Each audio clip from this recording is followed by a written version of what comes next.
everybody, and welcome back to the McDonCast, the funnest podcast around. That was disgusting. It was awesome. Anyway, everyone loves it when I do that. Welcome everybody to the 101st McDonCast episode. Patrick is here too. Era. You can hear him. Patrick, welcome. How do you feel? Patrick, did you enjoy the 100th episode? Tell us a little bit about your... you want to give him a recap of what your character did during the campaign? As far as I'm concerned, this is the 100th episode. Technically... Well, for you, it's probably like the 58th. Technically, episodes, I think, 7 and 8 was one episode. There was that one episode that we split into 2 parts. So no, there was one episode that we combined 2 episodes into 1 episode. And then another one that we did split into 2 parts, so it all evened out. So, okay, I guess we are. This is episode 101, actually. Yeah, no, it all evened out. I made sure of that. It is I don't think so. The balloons are over there. You guys can't see them. You can't see them. We still have the balloons. They're over there, though. Trust us. We're going to keep them until they run out of helium. But I hope you guys are ready for a phenomenal episode. If you're wondering what's changed after the 100th episode, nothing. Absolutely nothing. It's the same set. It's the same format. We're wearing the same shirts. Nothing's changed. But let me give you guys a brief rundown of what we've got going on today. We've got some wacky and wild announcements. We have Warner Brothers just doing the dumbest things as usual. Nintendo deciding to do their own E3. We got Marvels. We got actually a whole bunch of trailers. We got Stranger Things. We got Super Mario Bros. 2 review. And we've got a whole boatload of Star Wars news because they just announced everything under the sun, one of which will actually end up getting made. So Patrick, let's get into the news. Mario was pretty big. They're like Google. They just announce things that they then ask. Yeah. Patrick, did you see the Mario movie? No, but I heard it was fun. Sam hated it. I thought it was You hated it? not great. All right, well, we'll get to that later. I heard some people cried. Those Maybe people they are... cried Yeah, just what so would you bad. even cry at? You'd actually just have to be like a baby with like zero emotional... Did they just have like really bad allergies that day? I don't know. So it's not good? We'll get into it. Yeah. Well, let's start off, Sam, with Tell me about some Stranger news Things that no one cares about. Tell me about my T-shirt and how it's becoming an animated series. Oh, I can't believe you wore that. That's convenient. So, Sam, Stranger Things is getting an animated spin-off series. That's great. On Netflix. It's got the green light from Flying Bark Productions and executive producer Eric Robles. They're developing the project. We don't know what the series is going to focus on, but apparently scripts have already been written and conceptual artwork has been made. We didn't get to see any of it, though. Executive producers the Duffer Brothers claim that the series is in the vein of 1980s Saturday morning cartoons. So it'll be animated like G.I. Joe. This is it. It's in the vein of there's several other spin-off series in development, including a live-action one and then that stage play prequel that we talked about a few weeks ago. That was exclusive. That sounds terrible. Why would you do a stage play? It's exclusively to London. And and it's only in London, a place where they don't know what 80s American culture was like. And takes place before anything interesting happened. So what? They're all just like normal kids living their lives? No. It's about their parents. It's about like Hopper and Joyce and like in the 50s who are just like going to high school. It's about their parents' high school lives. Anybody. And encountering nothing unusual because they don't mention anything unusual in the show. Basically just a regular town at that point in time. A lot of people were asking if they could just get a high school sitcom about the main characters, and they are. It's a stage play, and it's not about the main characters that you would actually want to see go to high school. It's about some other guys. It's about the other characters who had already been in high school. What do they have like 20 main characters at this point. Mm-hmm. Let's give everyone a stage show. Why not? Why not? What's Steve up to before? What about all those other kids? Like numbers. Well, they're all dead. 2 through more than 11 because there's more. They than all 11. got murdered. So, except for the 5 Henry that killed escaped in the except lab. for that one that escaped. No, there's a whole little group of them that escaped. Was there a whole group? I thought it was just the one girl. The other spinoff. I thought it was 8. The and original her spinoff bait that didn't get made. Yeah, that was a dumb idea. What were they even gonna do on that show? They're gonna be a ragtag. Just group run of around dudes. Chicago doing like petty crimes. They'll do like It's Always Sunny, but with a guy who's got superpowers. One of them has really lame telekinetic powers. Mm-hmm. So basically, it looks like their plan here is to create a TV show, probably about one of the psychic kids. Because what else do you spin off from this universe? Not a lot to go off of. Like everything is going to have to be about a person in the real world, probably in the 80s, because nostalgia. And they're going to encounter a monster from the Upside Down, and they're going to fight it, and then they'll go home. But the Upside Down didn't even exist at that point in time. Kids doing regular high school things. I guess you could do that as a cartoon, but because remember the Upside Down didn't get made till 1 got banished, and he was banished by 11, so that wasn't in the 60s. No. So well, no, this there is I'm talking about this animated series. When does this take place? We don't know, but they're saying it's like an 80s Saturday morning cartoon, and they're not going to go past the 80s. They could. But then there's no nostalgia. But they'd have to do that. They'd have to do that after the show ends. They could do the 90s. Yeah, there's plenty of 90s nostalgia. 2000s nostalgia is on the rise. But like, we don't know how the show. Like, if they did go in the 90s, you know how many people are like, "Bro, I remember SpongeBob," even though it's still no. But like, if they are the new 90s. Yeah, that's kind of right. That's kind of where we're dipping in now, because everyone who was alive in the 80s and his 80s nostalgia doesn't pay to see anything anymore. They've aged into the point. Moved on. They've aged to the point where they don't like to pay for stuff. So now we have to move the 90s people into that slot. Yeah, but. Like, if they do it in the 90s, then that'll spoil the show. Boys and SpongeBob. Then it'll have to come out this will come out after the 5th season. So, yeah, maybe they would. But this is all building to the point where in 5 years we're going to reunite the original cast and do Stranger Things, but now it's 2005. Stranger Things. They're going to in 2005.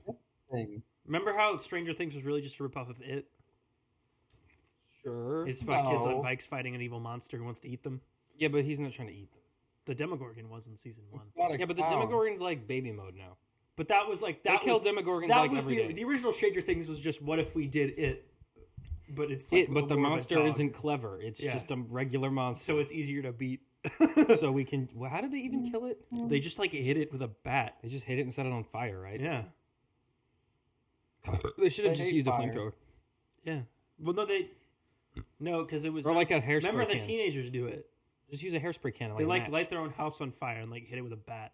Yeah, but I don't think that killed it.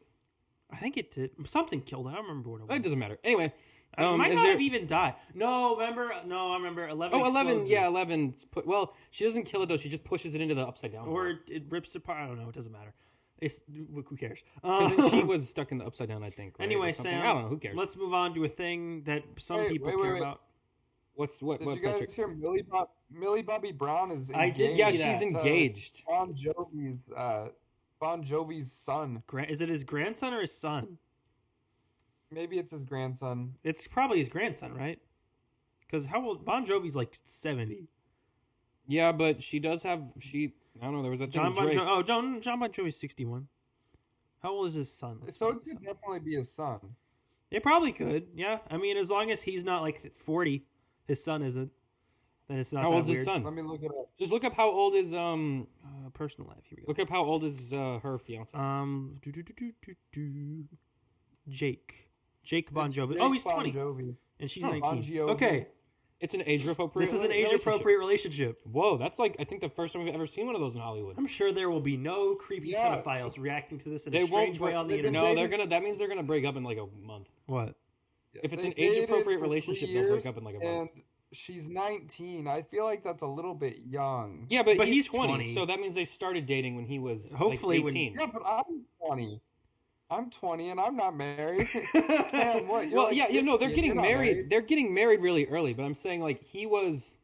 Well, no, wait a minute. Hang on. She would have been 16. No, they started dating in 2021. She had 3 summers. Hey, Taylor Swift dated the same guy for 5 years and never. I don't know if they're counting this one though. No, because there hasn't been summer yet. But it's that's summer, weird though. But it's almost summer. Since it doesn't say when in 2021. So they've been dating since 2021. So she would have been 17. How old is she now? She's 19. Okay, so 18 and 17. That's so she turned 19 in February. That's fine. Yeah, she was 17. I mean, that's it. Hey, it's not the creepiest relationship in Hollywood. Whoa, what was that? 17 and 18 is normal. I think. I don't think that technically, legally, it's bad, but it's a 17-year-old and an 18-year-old. It's not that much different. Guys. Uh-huh. I was watching Mormon TikTok. What? And they said this is a weird turn. You got to date for 1 year so that you can see him in every season. What? Oh, okay. And then you get married. So 1 year and then you get married. Yeah, all right. I mean, if this is what they want to do, that's fine. I mean, that's not that weird. I mean, they've been dating for Good for 3 them. years. Like, to Yeah, get well. engaged after 3 years, that's not that weird. Yeah, that's good for them. Yeah, but it's not weird when you're 19. I mean, it's gonna be weird if she's still playing like a 15-year-old on television and is married. But like, Yeah, that's a little odd. but She'll be you know, playing whatever. a 15-year-old until she's 30. How old is her character on Stranger Things? They're juniors I in think high school she's- now? No, they were freshmen in the last season. In the not last that season? No, they far weren't. off. Mm-hmm. No, they weren't. Yeah, no, they they were were. like at least sophomores. No, they were freshmen. They were freshmen in high school? Yeah, you just think it's been longer because they took so long for the season to come out. No, there's no way that So they the were. original show takes place. No, because Steve was a senior because he was about to go to Let me college. catch you up. So, season 1 takes place in November of 1983, right? And this, well, how old were they when the show started? How old are the characters? Stranger Things in season 1. This is called Googling, everybody. Don't want to know how old they were in real life. So 11 is 12 in season 1. So they were in like 8th grade. And then a year passes in between Season 1 and 2. came out when I was in like They were freshmen in 6th season or 2. 7th grade. No, hold up. So, so she's 13 in November of 1984, and then season 3 takes place in summer of 85. So we don't know if she's. We So don't they're know when sophomores. we don't know when her birthday. In season 4, they're sophomores. I don't think so. 'Cause- No, 'cause season if- 4 takes place in spring. If they're 12 in the first season, hold up. They're in 8th grade in season 2, and then it's summer in season 3, and then season 4 takes place that following spring. So yeah, they are still freshmen in high school. that's dumb. It just feels like longer because it took 3 years for that season to come out. So it all takes. They place were all 20 when So they it were. takes place like over the course of less than a year. The whole show? Mm-hmm. No, the whole show takes place over like 2.5 years. If it was So far. if it was 2.5 years, they'd be juniors. They were in 7th grade in season 1. They were in No, eighth- if they were 12, they would have been in 8th grade. You're not 12 in 8th grade. They would have been either in 7th or 8th. They were 12 turning to 13, and then you're 13 turning to 14 in 8th grade. No, because you're 14 when you're in 9th grade. Yeah, you're 14 to 15 in 9th grade. No, you're 13 to 14 in 9th grade. No, you're 13 to 14 in 8th grade. No, you're not. Yeah, you are. You're not 14 in 8th grade. Yeah, you turn 14 while you're in 8th grade. You might have, but that's not. No, this is how age works in the American school system. I have a summer birthday, so I don't know. I don't know what's going on. I don't turn any year. The point is during they're the all school year. 25 and they're freshmen in high school in the show. But that's not important. Yeah, whatever. More Stranger Things stuff. It's inevitable. I don't think anyone's gonna really care. Millie Bobby Brown, I hope you have a good marriage to Bon Jovi's kid. I can't wait for you to be in Enola Holmes 3, although that's not happening. Hey, maybe for if they any get fans. married younger, they won't get a crazy divorce later. Maybe they have to like grow in the same pot. You know what I'm saying? Yeah. What? Like, if they were both. Do you know that From Ewan McGregor's Coleman wife is got 20 engaged. years younger than He him? was That's like good to 19. know. Doesn't he have a daughter? In Guys, Obi-Wan. He divorced his wife, who know- was the same age as him, and then he married a person who's 38. Well, yeah. So, you know how old George? You know how Oh, George Lucas has like a 9-year-old daughter. She is as old as the age gap between George Lucas and his wife. Who? His oldest kid? No, George Lucas. No. His current wife, the one that he married in like George 2019. Lucas is? Yeah, She's like 54. He's 78. yeah. So that's That's like a pretty big gap. that's that age gap is older. No, than, George Lucas. George Lucas is kind of crazy, dude. I know. Okay. Listen, the age gap in their marriage is greater than the age of Ewan George McGregor's Lucas wife. dated Linda Ronstadt. Are you understanding what I'm saying? Yeah, no, I get it. George Lucas has a 9-year-old daughter. Remember when one of his daughters was on that robot fighting show? What? Okay, there used to be this show. I think it was on like A&W or whatever that channel Oh, was I called, or vaguely A&E. remember what you're talking about. And it was like boxing robots, right? Yeah. But George Lucas's daughter. Was that when they were trying to make Real Steel a thing in like 2013? Yeah, basically, kind of. It was yeah. And his daughter was on the show. Mm-hmm. Anyways, we're getting way off track. Anyway, Let's talk. Let's do the. Let's talk give me about- that Marvels trailer. Sam, do you love Captain Marvel, the movie? I've seen it. I saw it when it came out, and I have not watched it since. Me neither. Are you ready to watch the sequel? I can't wait. Yeah. Two of the characters in this, hold up, kind real of care quick. about. So we're on a space station. It's called Saber? Saber now. I don't know why. They were Sword and now they're Saber. Why are they? Are they different things? Why is it? What? Huh? Is this a typo? Did someone who was making the trailer not remember what it was called? It's called Sword. That's always been what it's called. No, why? No, that's dumb. I hate that. Maybe Sword was a little too threatening. It was Shield and Sword. It was a very obvious thing. Maybe now it's Shield and Saber? That sounds stupid. Like lightsaber. That's really dumb. You remember Star Wars? I remember Star Wars.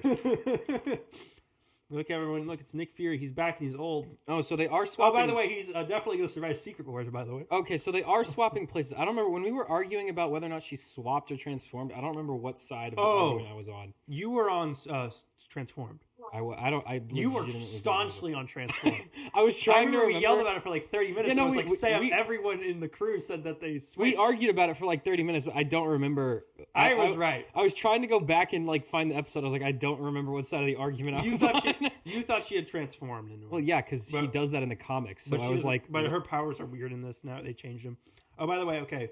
So they're in space. There's a space There's a big space wall. Space probably nothing. Bubble. Monica Rambeau touches it. Okay. And then what is it with Monica Rambeau and Ms. having Marvel. a thing for touching space walls? Well, it happens twice. Yeah. You know how many other Marvel characters are touching space walls? I mean, who else is really encountering space walls? And they encounter space walls all the time. Miss Marvel switches places. So Miss Marvel switches places with Monica Rambeau. And then later in the trailer, we see that Monica and Captain Marvel switch places, and Captain Marvel went to where Miss Marvel is. So I think they don't directly switch places. They like rotate. They're all going all over the place. Where. So yeah, and then they cut to the post-credit scene for Captain Marvel, where you see her in what's her face's room? What's the character's name? Bamani? No, that's the actress. Kamala Khan. Oh, by the way, because she's named Captain after Kamala Marvel Harris. Has like her 5th different costume now. Now it's like a biker jacket with fingerless gloves. At least that one kind of looks like her original one did. And her hair's like... At least she's not wearing this stupid mohawk helmet. I actually kind of like this outfit. That looks better than the mohawk helmet. I do not like the mohawk. It looks a little cheap. It kind of looks like a superhero outfit they do on like a network television show. It does look a little bit like the Flash, but like it's fun. I like it better than some of the other ones they've given her. Oh, and by the way, they're playing Intergalactic by the Beastie Boys. Is this directed by a different person? Yes. Okay.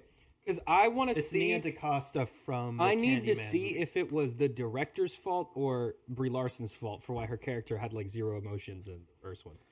I hope it was the director, because I saw Brie Larson in a commercial and she was pretty good. I mean, she's won an Oscar what does she do for commercials acting. for? Kia or something? What car? Her and Chris Evans do the same car company, I think. Yeah, but what car company? I don't remember. It doesn't matter. All right. So okay.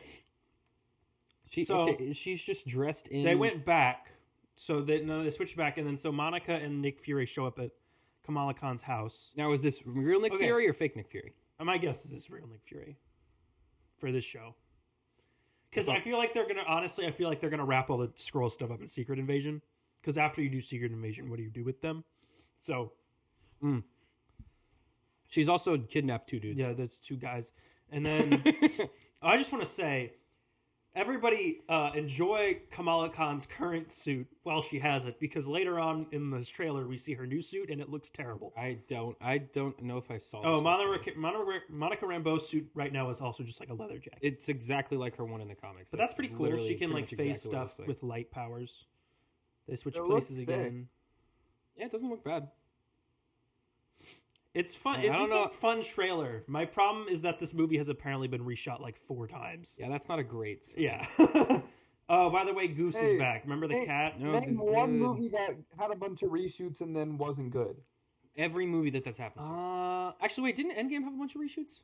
No, Endgame just took forever to shoot. Didn't they reshoot a lot of Rogue One? They reshot like the whole third act of Rogue One. Rogue One was really good. So the cat eats all the guys. I was going to call them stormtroopers. They're in space. They're warping. Apparently, they're going to go to a planet where everyone is a musical. So that's fun. Oh, yeah, that's that planet. Not going to be annoying at all. Yeah. Which I'm pretty sure was a bit in the Lego Movie 2. Mm-hmm. Yeah, it was. Look at all those. There's going to be a million Goose. Oh, yeah, he's back. That's Ronan. Is that Ronan? That's Ronan's hammer. Oh, well, I mean, I guess there's more than one Kree. No, but that's his hammer. But that's definitely like the same. That's type of hammer Ronan. he had. No, but she's holding it, and then he's just kind of over here. So wait, did he survive Guardians of the Galaxy? I thought he died. No, he dies. He explodes. He was in the first one, but it was like because it was in the 90s. So wait, is that a girl Ronan? I mean, it could be. But no, look at the armor. Is that a girl Ronan? It probably is. But like, there can be more than one. Like, yeah, I mean, there's probably person this could just be like because I assume the Accuser is like a title. But so this could be like Rona the Accuser. I don't know, not Rona because that sounds like Corona. But my guess is they're wrapping up all the Skrull stuff in Secret Invasion, and then all the Captain Marvel stuff is just going to be the Kree. Well, you can't really. They're just going to do Kree fights. Okay, they're doing one without the other. God, it's like there's her new costume. It's like 1 second on frame. Okay, so they all have new suits. Her new costume's not bad. Okay, Monica Rambeau's honestly, if cool. you didn't point I like it out, Monica Rambeau's. Hers sucks. Captain Marvel's is okay, but it looks kind of dumb. No, that's very 2003. It's just dark leather. It's based on another costume from the comics that like the male Captain Marvel wore. It looks like something that like 2003 Daredevil would wear. Kinda. I hate that one. I like. It's way over designed. If you didn't tell me it was different, I would not have noticed. Like when people like Photoshop their own MCU outfits and they're terrible. That's what it looks like. Power Rangers level costume design going. Yeah, I don't like Miss Marvel's. I like Monica Rambeau's because it just looks like how it does in the comics. Mm-hmm. Captain Marvel, Captain Marvel's is too muted. I don't like how muted the color palette is. And I don't know what was wrong with Captain Marvel's in the original movie. I don't know, but they switched it like 6 times after that. Didn't it have the power to change colors too? So like they could have definitely. Yeah, she could switch the costume just however she wanted. They could have definitely just used that to make more action figures. Then all the CG artists get to go back and redo all the suits. Now they get to animate a new over. suit over her, Sam. Isn't that fun for them? But I hate Amon Vellani's. I don't know. Oh, by the way, they switch. Oh yeah, they're doing they switch places every time they use their powers. Oh wait, what? That's dumb. So you can see like she shoots him, and then she switches over there, and then they switch. No, hang on, go back. So I think Photon. No, because look, you can okay. See it's Miss she Marvel, swaps, and then they swap, but she was like and then she plops over there. But when she uses her power, she doesn't swap again. I think it's only when Photon. I think Photon swaps. Maybe it is. Maybe that is it. Because she didn't swap either. She was but earlier in the trailer, Miss Marvel tries to do her power and switches. But she switches with Captain Marvel. And that's also when Monica's in the interesting. room. Only some of them switch. I think Monica just swaps them. I think she just has the power to swap Maybe it's weird. I don't know. We'll find out. We'll figure it out. Oh, and then there's a scene where they're doing banter. I like how even her in her regular clothes, she looks like she has the black and white jacket on. By the way, generally from this trailer, you know who is like barely in it is Captain Marvel. I think she might have the least amount of play in this. I don't think so. She seems apparently word on the street is that Monica Rambeau is really the main character of this. I'm fine with that. Which is probably why they changed it from Captain Marvel 2. Because it's not really about Captain Marvel anymore. Yeah, that's fine. I'm fine with that. But that makes sense because Captain Marvel was kind of annoying in Captain Marvel 1. She just like was flat. Like she just didn't have anything going on. She was just like snarky and mean. Yeah. She was better in Endgame, a little bit, and then. But she also was only in it for like. She was also barely in it. She's in like 5 things, but she's only in like. Well, because the audience response to her in her own movie was so bad that they've been like trying to like smother her. That movie made $1 billion because it was right before Endgame. Yeah, because people were like, "Oh, is there going to be Endgame stuff in it?" And there wasn't. Well, there wasn't the post-credit scene.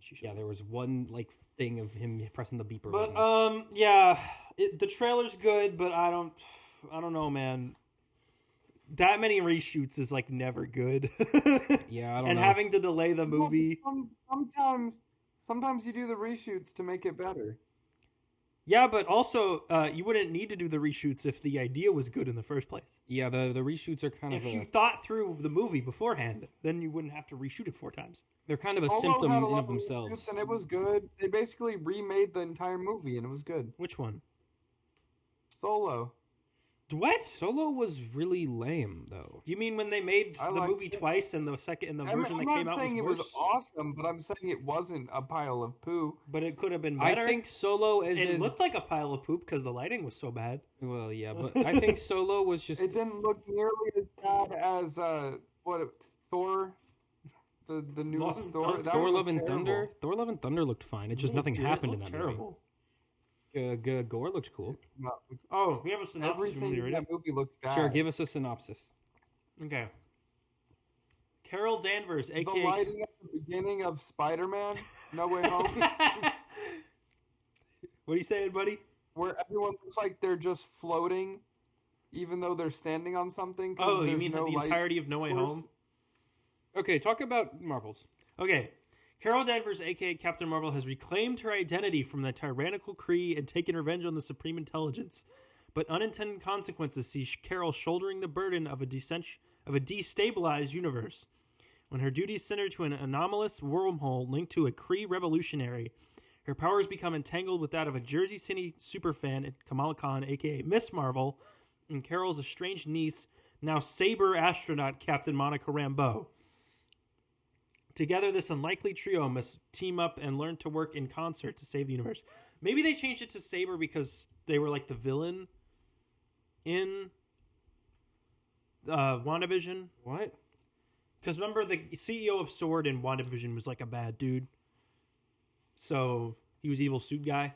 No, that's dumb. Maybe they changed it because... Or maybe... Hold up. There might be two separate organizations. Well, they definitely are. Because remember how Nick Fury was in space by himself? Yeah. Maybe that's Saber, and then S.W.O.R.D. is... No, is that's the what they're Earth one. doing, but what I'm saying is that's dumb. Why is it not the same one? And in the comics and stuff before, S.H.I.E.L.D. gets destroyed, and it's eventually replaced with S.W.O.R.D. Like when they get the... Also, if tank Saber ship and was all that. first, then why does it have the dumber name and make less sense? I don't like it. Delete button. Control Alt. Saber. Yeah, no, I can't. I don't think it's a thing in the comics. I think It they isn't. made it up. I guarantee you it's not. All right. Well, that's fun, everybody. Sam, do you like Nintendo? Yeah, let's. Is that? Yeah, sure. Let's Do you like go. E3? Okay. I actually really do like E3. I'm kind of sad it's going away. Well, Sam, don't worry, because Nintendo has decided they're going to do their own E3. Yeah, that's going to be. So, Nintendo will be hosting Nintendo Live 2023 in the United States for the first time in September. Where's the bag? The company announced Tuesday. Let me give you that bag. That at the event, fans will be able to demo current and upcoming games, compete in tournaments, and witness live stage performances. And Nintendo Live was hosted for the first time in July 2019 in Japan, but the COVID-19 pandemic prevented any further events from being held. The company previously intended on making an appearance at E3 2023, but pulled out over schedule concerns. The money they were going to spend at E3 is what they're going to spend on Live. Okay. So they didn't announce any games in the 2019 one. Yeah. I feel like they might for this, because even if they weren't going to announce a lot at E3, this is normally the time they would do a direct. They have to have something. Because we don't know at all what they're doing other than... Even if it might not be specific to the event, September is usually when they do a direct. They usually do one in this is in September? late winter. They usually do one in the late winter. When is this supposed to happen? September. Oh, that's dumb. So it's going to be in Seattle, Washington. It wants to be in summer. So they usually do one direct in the late winter, like late February, early March. They did one at E3, and then they do one in September for the fall. They've pretty much just stopped doing the summer one for E3 now. Yeah, that's so lame, though. I want to know what's going on. Well, now we have Summer of Games, Sam, which is a thing they don't announce participate anything. in. Yeah, it doesn't help me at all. Well, they have less games coming out than they used to. Zelda's their last coming out. Zelda's their last big one. I feel like after that they're going to wind down they anyway. got one more big one. While we wait on the next Nintendo system. There's one more big one. Well, and then September will be quiet because we're running into the last year of Switch. There's gotta be Metroid Prime 4 though. That's going on with that. That's not going to come out on the Switch. It'll be on both. It'll be on both. But it's got to come out eventually. Well, okay. Do you think they'll unveil the next console at this thing? No. The next console's not going to... Well, I don't know. They kind of need to do something. It's the question of whether or not it's going to come out in spring of next year, which would be crazy because we haven't heard anything about it. Well, the Switch came out in, like, spring of when it came out. It came out in March, but we heard about the NX, like, years before it came out. Yeah, but we haven't heard anything about whatever Nintendo's next We've been hearing rumors about the Switch Pro 2, whatever it's called, since the Switch we know what came that out. was, which was they were going to do a Pro, and then they couldn't get the chips for it. Yeah, so I they think did the that's OLED probably instead. what they're going to do. But that was never going to be the next system. That was just going to be a Pro model for the Switch. No, but I think the Pro model for the Switch is the next system. They're just going to do the Switch again. They'll do what they did. They would Wii U themselves so No, hard. they're going to 3DS themselves. The Switch Pro, everyone will just think it's the Switch again. That's what happened with the 3DS. But And the then it did 3DS great. was a different system. You gotta make the Switch Exactly! with like some power. So here's what they're going to do. It'll be called either the Switch Pro, the Switch HD, whatever their It's like, already moniker HD. is. You're not gonna call it HD. No, it'll have a 1080p screen. That's why they'll call it that. And it'll do 4K on the TV. And all the other rumors we've heard about it will more or less be true to some extent. And it'll, you know what they did with the 3DS cartridges where they had the little nug, the little bit on the side. They're gonna do that. I don't know if they would. I think it's gonna be somewhat of a different system, like completely. I don't like it has to be a handheld hybrid of some kind. It's going to be that, but I don't think they would straight up just call it the Switch again and then Why do more not? Switch. Because they did that with the Wii U and it was terrible. But they did that with the 3DS and it was amazing and it works great. Tucker, everyone knows what a Switch is. Everyone knew what the Wii was, and then they made the Wii U and nobody knew what that was. But that was a marketing failure. That wasn't a product. That was failure. also because they named their new system the Wii U, so everyone thought it was a Wii Tucker, peripheral. companies have been iterating on consoles with different names if you call forever. it the Switch Pro, people think it's just a different version then call of it the Switch 2. That would make more sense. My point is it will be a Switch something. I don't think they'll use the Switch name. I think they'll name it something else.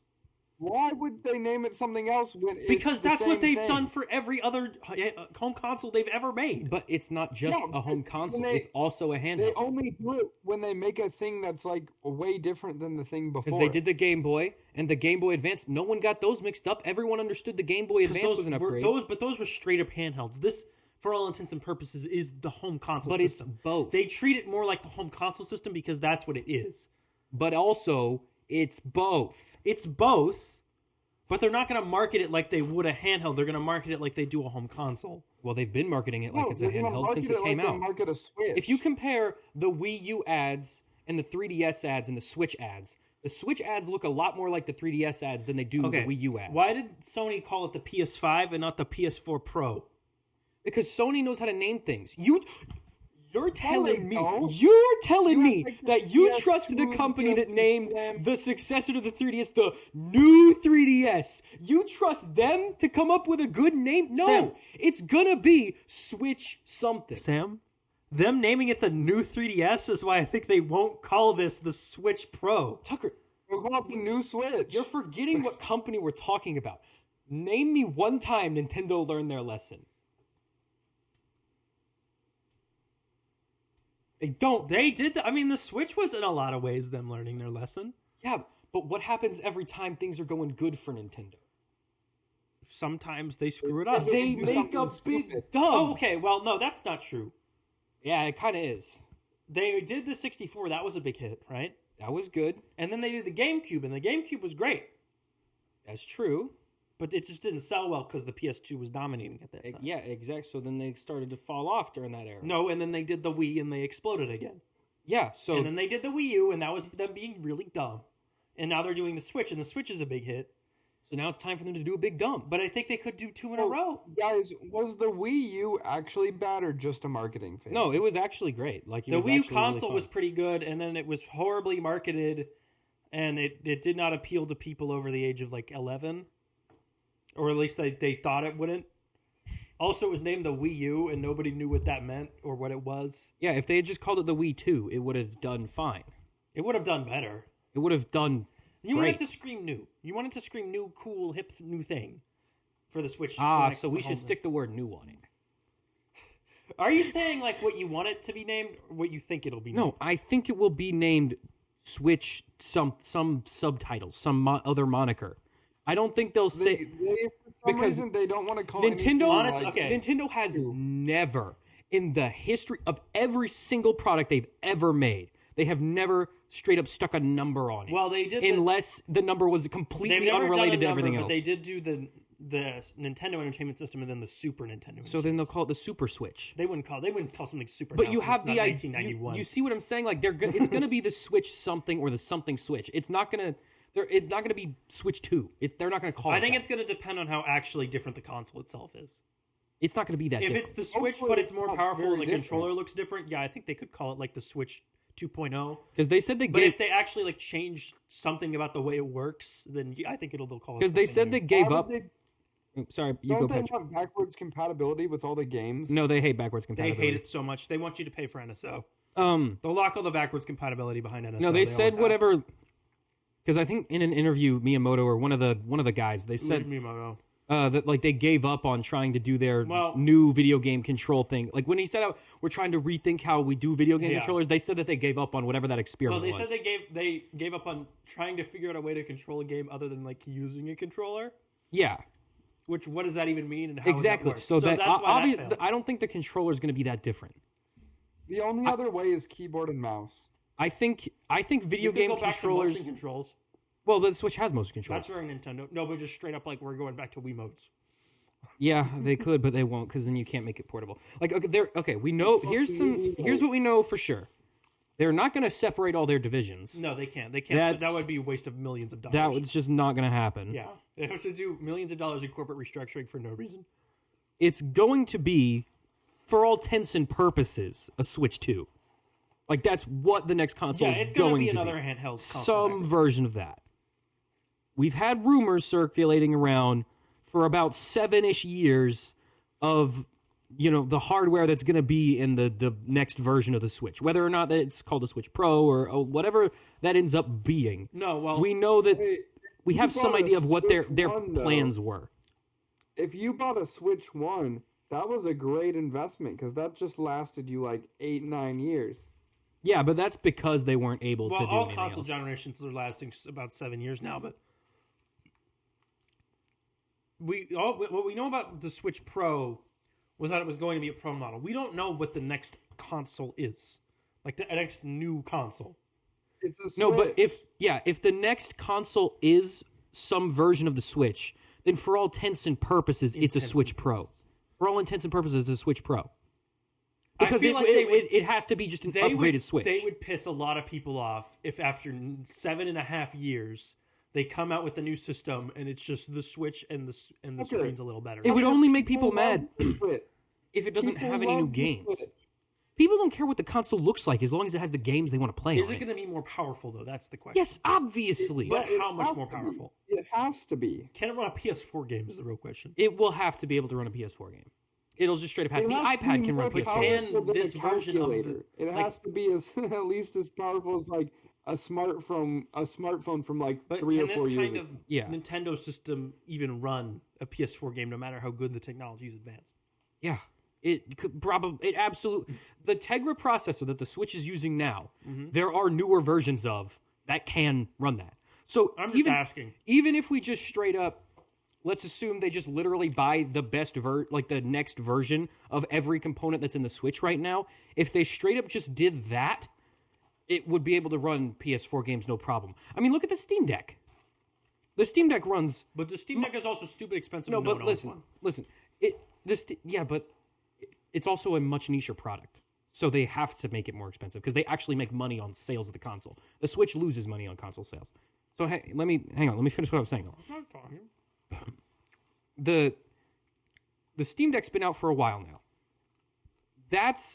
Should be Nintendo's goal. I don't think it'll be as powerful as the Steam Deck. That's not what I'm saying. They're not competing with the Steam Deck because the Steam Deck is. Well, they are now, but they are now only because they're so far behind. If I asked 100 people what the Steam Deck is, one of them would know what it is. No, but if you went to a gaming convention and you asked, if I asked a bunch of computer nerds, that's what I'm saying. But I'm talking about Nintendo has never appealed to computer nerds. Their appeal is to the. But they public. have in this generation. They do have. They're trying to get all the games. They had Doom. They had all the games. A little bit more than they used to, but their main appeal is still normies who don't normally play video games. But if you look at the conversations that are going on in the Nintendo community, if you go to most popular Switch YouTube channels right now, a lot of them are I'm playing this on my Steam Deck because my Switch is old and sad. All Nintendo has to do to reclaim their spot is just make a not even on the same level as the Steam Deck, but just something close, just something a little bit less powerful than that can just run a solid, a PS4 game at 60 FPS. The Steam Deck has sold about 1.6 million units, and the Nintendo Switch has sold 122 million units. Yes, it's also been out for way longer, and it's not a niche product. Than I would have expected. That's more than I would have expected. What was Nintendo's first console? How many sales did that make? What do you mean, the NES? Or how much did the NES sell? Because this is Steam's first console. 6 million units. Okay, so that's really... Also, it's not their first console because they made the VR one. That's not a console. Oh, was that Valve? Valve is Steam. owned by Steam, or no, they own vice Steam. versa, some way like that. But that's not the same thing. That's a different demographic entirely. I wonder how much the Valve Index sold. Probably nothing because it cost $1,000. Yeah, that doesn't. Like I said, that doesn't really count. I don't know. But the Steam Deck just shows Steam Deck is what the Switch could be. And the Switch isn't going to be that. Steam Deck, you shouldn't expect the next Steam Deck Switch. doesn't do the dock thing, right? It's just it does. the handheld. It does? Yeah, they made a dock for it. I think it's on back order, but they do have a dock for it. But it doesn't come with the system. It's not like part of the systems. Well, you can just take a USB-C cable and just plug it into your TV, and then it works. Well, So, yeah, it doesn't have the dock in it, but you also don't need the dock. You just plug it into your TV.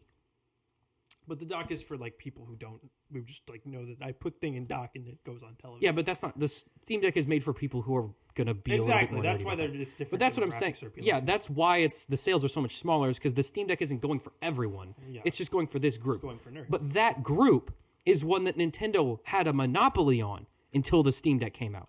No one else was making a popular, even remotely powerful gaming handheld. I mean, the Steam Deck is arguably popular. I think that's it definitely, in the handheld gaming space, it is the Switch's only real competitor. How much did the PlayStation Vita sell? PS Vita. PS Vita is not competing with the Switch anymore. Well, that sold about 10 million units, and we never even talked about the that. PS Vita is not, but that's not. They're not making games for that. But when that was around, we weren't saying that was a competitor to the 3DS. Absolutely, and that was a larger chunk. No, that absolutely was a debate. That was what they were attempting to do, but it doesn't mean it actually was a competitor. It absolutely was. No one was choosing not between in the PlayStation US, Vita and the Nintendo. Not 3DS. in the US as much, but in other countries, absolutely it was. Okay, but the US. That's just because they failed to market it in the United States. That doesn't. Again, just because something is failed to be marketed well, that doesn't mean that it's not a competitor. You're saying that they need to upgrade the technology to compete with the Steam Deck, which is stupid because they're not competing. That's with not the Steam even Deck. at all. You are not paying attention to what I'm saying at all. No, I'm what he's saying is they need to update the Switch just to be able to run modern games. Well, yeah. that's obvious. And that's what I'm saying. I'm saying the Steam Deck is what they should aim for. I'm also saying that's their only competitor at the moment. I'm not saying the Steam Deck's winning. That's not at all what I'm saying. I'm not saying you were saying it's winning. Yeah. But they are competitors, kind of and to say that they're not is asinine. That's just stupid. To even think that they're not the same competitors. technology, but that doesn't They are mean like quite they're... literally the same thing. Do you know how the English football system works? Get to the end of this because I don't want to hear whatever weird metaphor Nintendo you're is going like with the this. Premier League. The Steam Deck is playing like with a bunch of grade schoolers, like in terms of like actual like piece of like.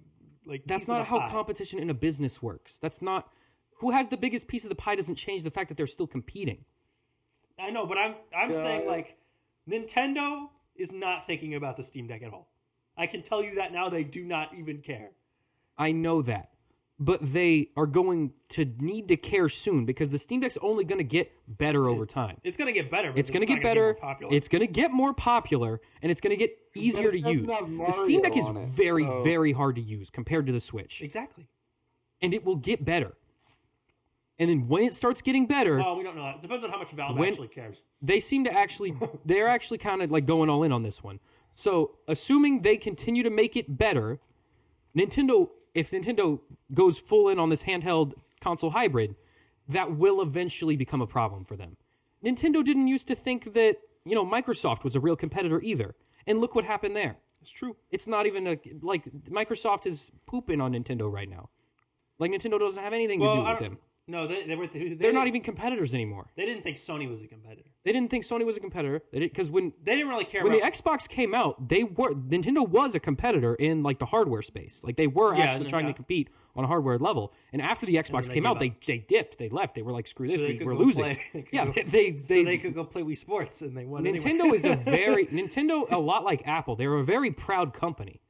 And when competitors pop up, they don't take them seriously until they've already lost. I think the thing we're not factoring into this, though, is Nintendo prides themselves on being different, and doing the exact same console again is very out of character for them.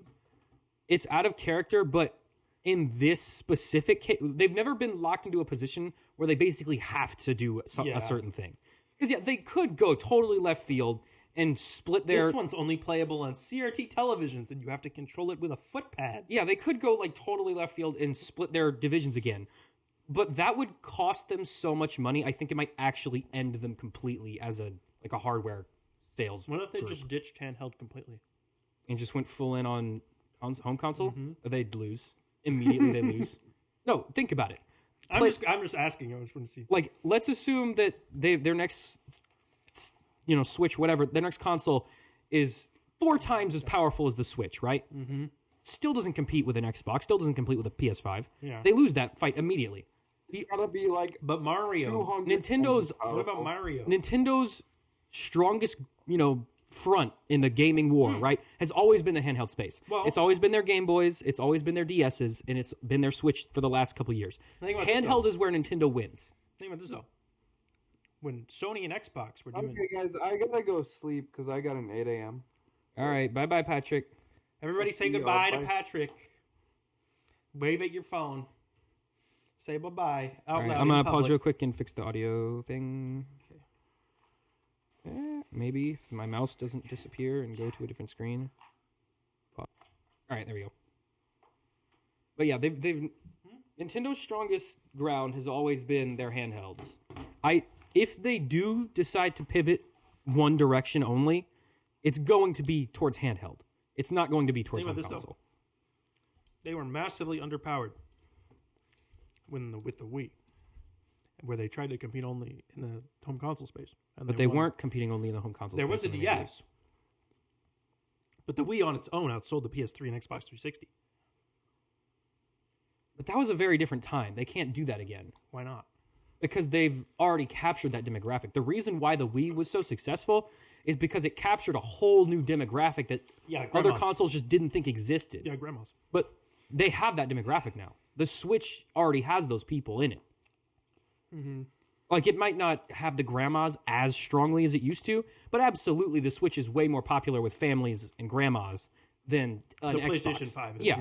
Like, that will never happen again because there are no other demographics for them to completely... I don't think it'll never happen again. I think you just need a large span of time in between. But the only reason why it could happen again is if they lose that demographic and then capture them back again. Now, it could happen again. That's what happened with the Wii. They did lose it with the Wii U, and then they got it back with the Switch. Yeah, but again, you have to lose it first. They haven't lost it yet. I don't think you have to lose it. I think it just has to... The technology has to get so out of date that it's inconvenient for people to use now. So they have to go buy the new one. But they're not... The Switch is still convenient to use, because it still uses all the same HDMIs and USB-Cs. So you still just put it in the same dock. It still connects to the same but they're not going to wait 12 years for that to work, because that doesn't make any sense. People had to replace the Wii because the Wii was still using DVDs and AA batteries and AV cables. So if they couldn't, they didn't bother because the technology around the video game console advanced so far at that point where they were forced to go buy the Switch because that was the thing. Yeah, but the Switch isn't there yet. Compatible. We're not there yet. So exactly. So that's a non-argument. What are you talking about? Will the Switch, even if they do a Switch 2.0, will it even do a quarter of the sales that the Switch has? It will depend. It'll depend entirely on the games they're able to get on it. I mean, it's going to be the same old stuff. Because it's going to be another Mario. That's the same argument. That argument applies to every single other console other than Nintendo consoles that have ever been made. Just because they already have a demographic, just because they make a new console, they're not going to lose them. The PS2 is still the best-selling console of all time, and it was just an iteration on the PS1. So that was mostly just because it's a DVD player. Yeah, that's not necessarily like a real argument. That was the main factor in it, though. But you get what I'm saying. People make sequel consoles and they sell well all the time. I don't think that's what they're worried about. The only way where they could massively scoop up a whole new demographic again is if they come out with a console that is just an absolute powerhouse. Yeah, like ray tracing, 120 FPS games, and Nintendo's not going to do that. That's just not in their wheelhouse. They don't know how. Yeah, they literally don't know how. That's not going to happen. So it's silly to even discuss if that's their next move. The PlayStation 5 is doing pretty well, guys. Yeah, but you know who doesn't make the PlayStation 5? I'm just looking at this chart. Nintendo don't make the PlayStation 5. The Quest 2 has sold more units than the Xbox Series X. Well, the Xbox Series X is kind of... The Xbox Series X, that might be the dumbest name console. It is a redundant console. Why? Anyway, speaking of redundancy and stupidity... Oh, hang on, real quick. Nick bought a PS5. Okay. He owns an Xbox Series X, Yep. a 3090 and a Ryzen 9 PC, and as of yesterday, a PS5. I mean, that makes sense. It makes more sense to own the PS5 and the PC than it does for the Xbox and the PC. Yeah, but the Xbox that he bought, he also bought like a rare version that was twice as expensive. Well, does it look cool? It's blue. That's not really that dumb. No, I just think it's funny that he owns all three, and like they fundamentally all. Again, play it the makes same more games. sense for you to own a PS5 and a PC. Yeah, Because there are games on PS5 that aren't on PC, but having an Xbox and a PC is really redundant. yeah. Because there's literally nothing you can do on an Xbox that you can't do on a PC. Especially if your you PC can is even that use powerful. the same controller on the PC. So There's literally no reason to have both. yeah, there's no reason to have both at all. Anyways, And yeah. that's mostly that's Microsoft being stupid and making themselves irrelevant. But yeah. Anyway, what was the? Warner Brothers Discovery. Phone call. Someone was calling me. All right. Warner Brothers Discovery has revealed its rebranded streaming service. Sam, are you ready? Yep. Okay. Hit me with that. David rebranded streaming Zaslav. service. He walks on stage at this live stream press event, and he goes, "Guys, HBOmax, it's gone. Its new replacement, Max. It's just Max." And you know how old let me Google image. Sammy, you know how old HBO Max, right? You know how it was purple? I do. Sam, this new Max streaming service, it's blue. Oh, so like every other streaming service. That's right, Sam. Blue. A never before used streaming service color. So let's count all Definitely not let's think like Disney Plus or Paramount Plus or Amazon Prime Video. No. Or don't forget the DC one that was also Or blue DC before this. Universe or ESPN Plus. It's not like those. Or Paramount Plus. I said Paramount Plus. And I think Peacock's also blue. Peacock is like black. Well, one part of it's blue. It's the black little and feather yellow. is blue. One of the feathers is blue. That doesn't count. And it counts. There's blue in there. It's whatever the color the homepage is. There's blue in there. The point is that they've decided that HBO Max, stupid name, HBO associated with too many good things. Think about all the good things on HBO. We gotta take the good Game part of out. Thrones. We're going for the Last of Us. trash. We're going for the trash. It's gonna launch May 23rd in the U.S. We have no idea when it's gonna launch anywhere else in the world. They only talked about the U.S. So sorry if you live in anywhere that's not the United States or Canada. Let's real quick make a map here. All right. There was HBO. Then there was HBO Now. There was HBO Go. Yep. Then there was HBO Max. Actually, HBO Go. And HBO Max existed while HBO Go and DC streaming service were also created. Those three merged into just HBO Max, which is now being double merged with Discovery Plus, which will continue to exist while this gets the rename. We're gonna get Max. to that, but technically HBO and HBO Max were always two separate things because HBO is a cable channel. Well, and it still is. Yeah, but I'm saying that's where it started. That's where the map started. Yes. So Sam, do you want a little bit more information on this? Sure. So give us a little bit more. Max will be it's gonna launch. I said May 23rd. Max will be the streaming home of HBO originals, Max Originals, Warner Brothers Films, the DC Universe, the Wizarding World, HGTV, Food Network, TLC, and exclusive kids content. Every Max account is gonna have a kids profile built in that you cannot remove. That's just what I wanted. Because they realized that Disney Plus is mainly used for babysitting for 5-year-olds. So they're going to go for that same demographic. They want you to babysit your children with Max, okay? Why, though? Because that makes a lot of money. But they're not competing with Disney Plus. They want to compete with Disney Plus. Then they need to lower their price. But they're not going to do that. $15. Sam, this service has a 3-tiered pricing system. Oh, yeah, let's get into this. So we have a $10 a month for ad-supported. So you're paying $10. So already more expensive than Disney Plus and Hulu and Paramount Plus and Peacock and Apple TV Plus. And all of their ad-supported tiers. Apple TV, of which does not even have ads at $5. I think it's $6 now. $6, but still significantly cheaper. With no ads. I mean, Peacock with ads and all the content is $5. So it's already twice as expensive as the going rate for an ad-supported streaming service. Yes. So just to start, we're starting things off here. HBO Max with no ads, $16 a month. Okay, $16 a month, no ads. Okay. By the way, Disney Plus with no ads, $8 a month. Well, So it might already be 9. twice as expensive. It might be 9. I think it might be 9. I might want to go up. They're all going up, so it's hard. It's impossible to keep track. But okay, let's. At this point, we have to assume Netflix costs $58 a month. Disney Plus and like the less expensive ones, they've mostly kept in track with inflation though. Like they're going up, but not Disney Plus, by more than inflation. The Disney ones, they essentially all just sell the bundle now, which is like $15 for Disney Plus and base Hulu and ESPN Plus and ESPN Plus, which no one's ever used except for I but think it me one time to read an article. And don't worry, Sam. 3 tiers. What is that? What? That's I don't know what that is. Click it. Office changed. Guys, Microsoft Office changed their logo. Well, I think they did that when they have to do whatever that looks Windows stupid. we're on is. Anyway, you are also a couple updates.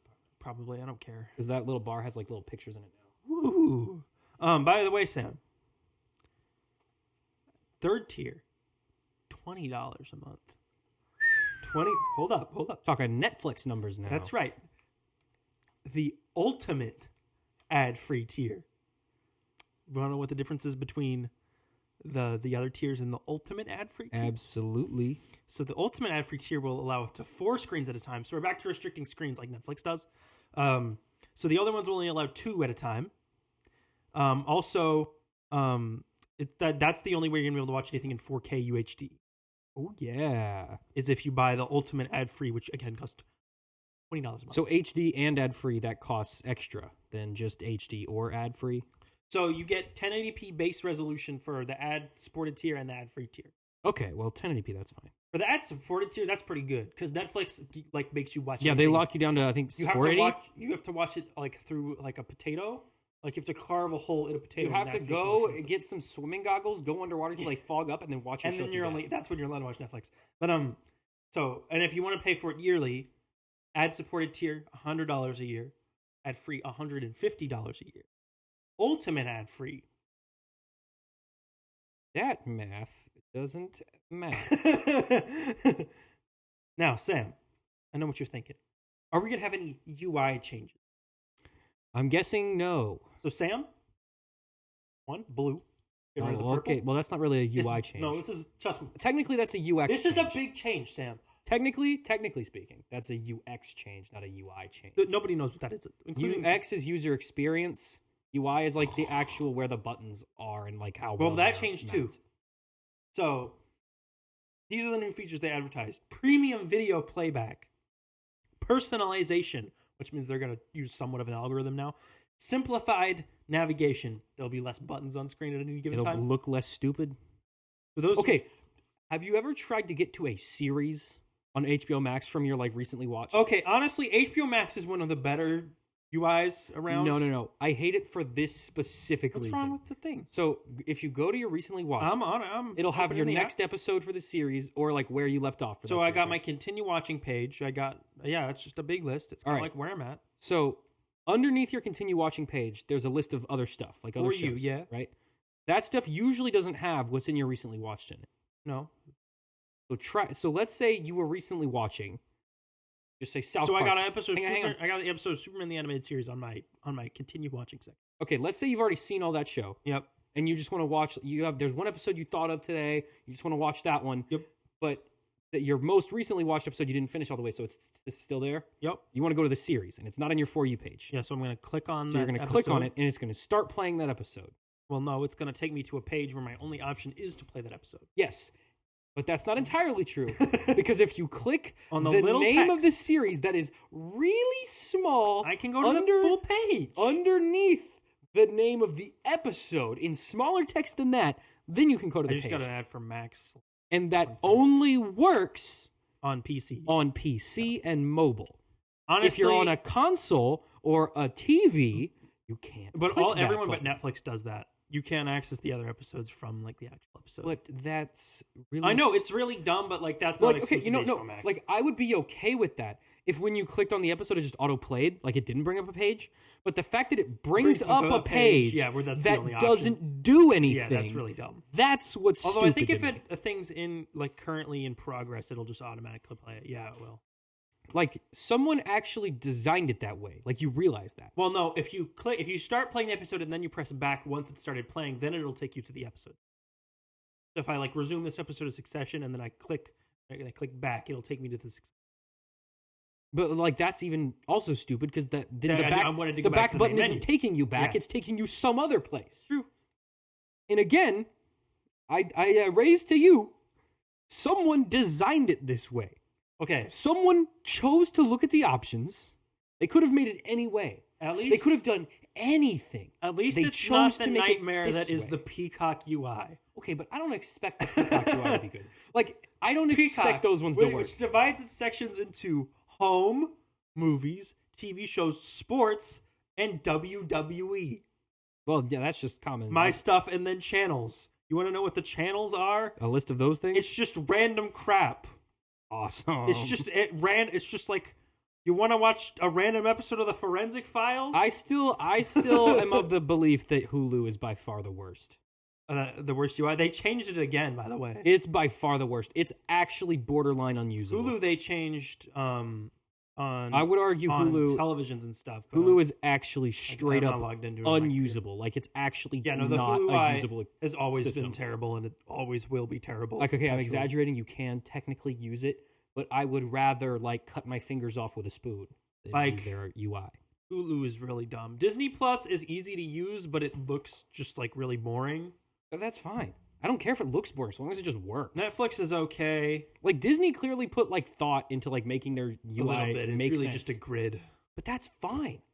I'm okay Paramount with Plus grids. is trash, and I hate every single time I turn it on. Peacock is a nightmare. Prime Video, they finally changed, and it's better than it used to be. Prime Video I was okay with too. I think Prime Video is fine. The old version of Prime Video was almost unusable. Because when you clicked on It lagged so bad. it did have some like it didn't run well, but it And like, they still worked. do that stupid thing on Prime Video where they list all the seasons separately as individual things. Yeah, that's really annoying. on the homepage, That just makes it hard to find what you're looking and it's for. hard to like switch. It's so dumb. Anyway, moving on. But yeah, they're called Max now. So, there's more stuff. oh, okay. Current HBOmax subscribers will automatically roll over into the new service. However, if you have the app for HBOmax on your phone, after Max launches, it'll have you have to like physically delete the HBOmax app and then download the Max app and log into that. Why? Because that's I don't know. If you get HBOmax through a cable or cellular provider, you get 6 months of leeway with Max. And then if the plan changes, you'll have to start paying for it. By the way, shares of Warner Brothers Discovery dipped by 6% following the announcement. So no one was really that excited. love that. Name one company that announces a new product and their stocks dip. Yeah. I love that for them. Well, they just suck. When Disney so has bad. like investor meetings, they'll dip. But like when Disney like guys, Disney Plus, everyone like buys stock. in the everyone's like, company. "Woo!" When they announced Max, everyone was just like, "Why are we doing this?" What? Everyone, the internet collectively said, "Huh? My What? grandma's gonna be confused. Granny doesn't know what that My means." favorite part is that they barely changed the logo. It's just slightly They more just angular literally than it just used took to be. the HBO off of it. That's it. It's even still got like how the HBO logo like inside the O, it's got like the little The circle, yeah. They even have that in the Max. Yeah, they put logo it on in the. A. They moved it over. So it doesn't have HBO in the name anymore, but it sounds like the HBO font.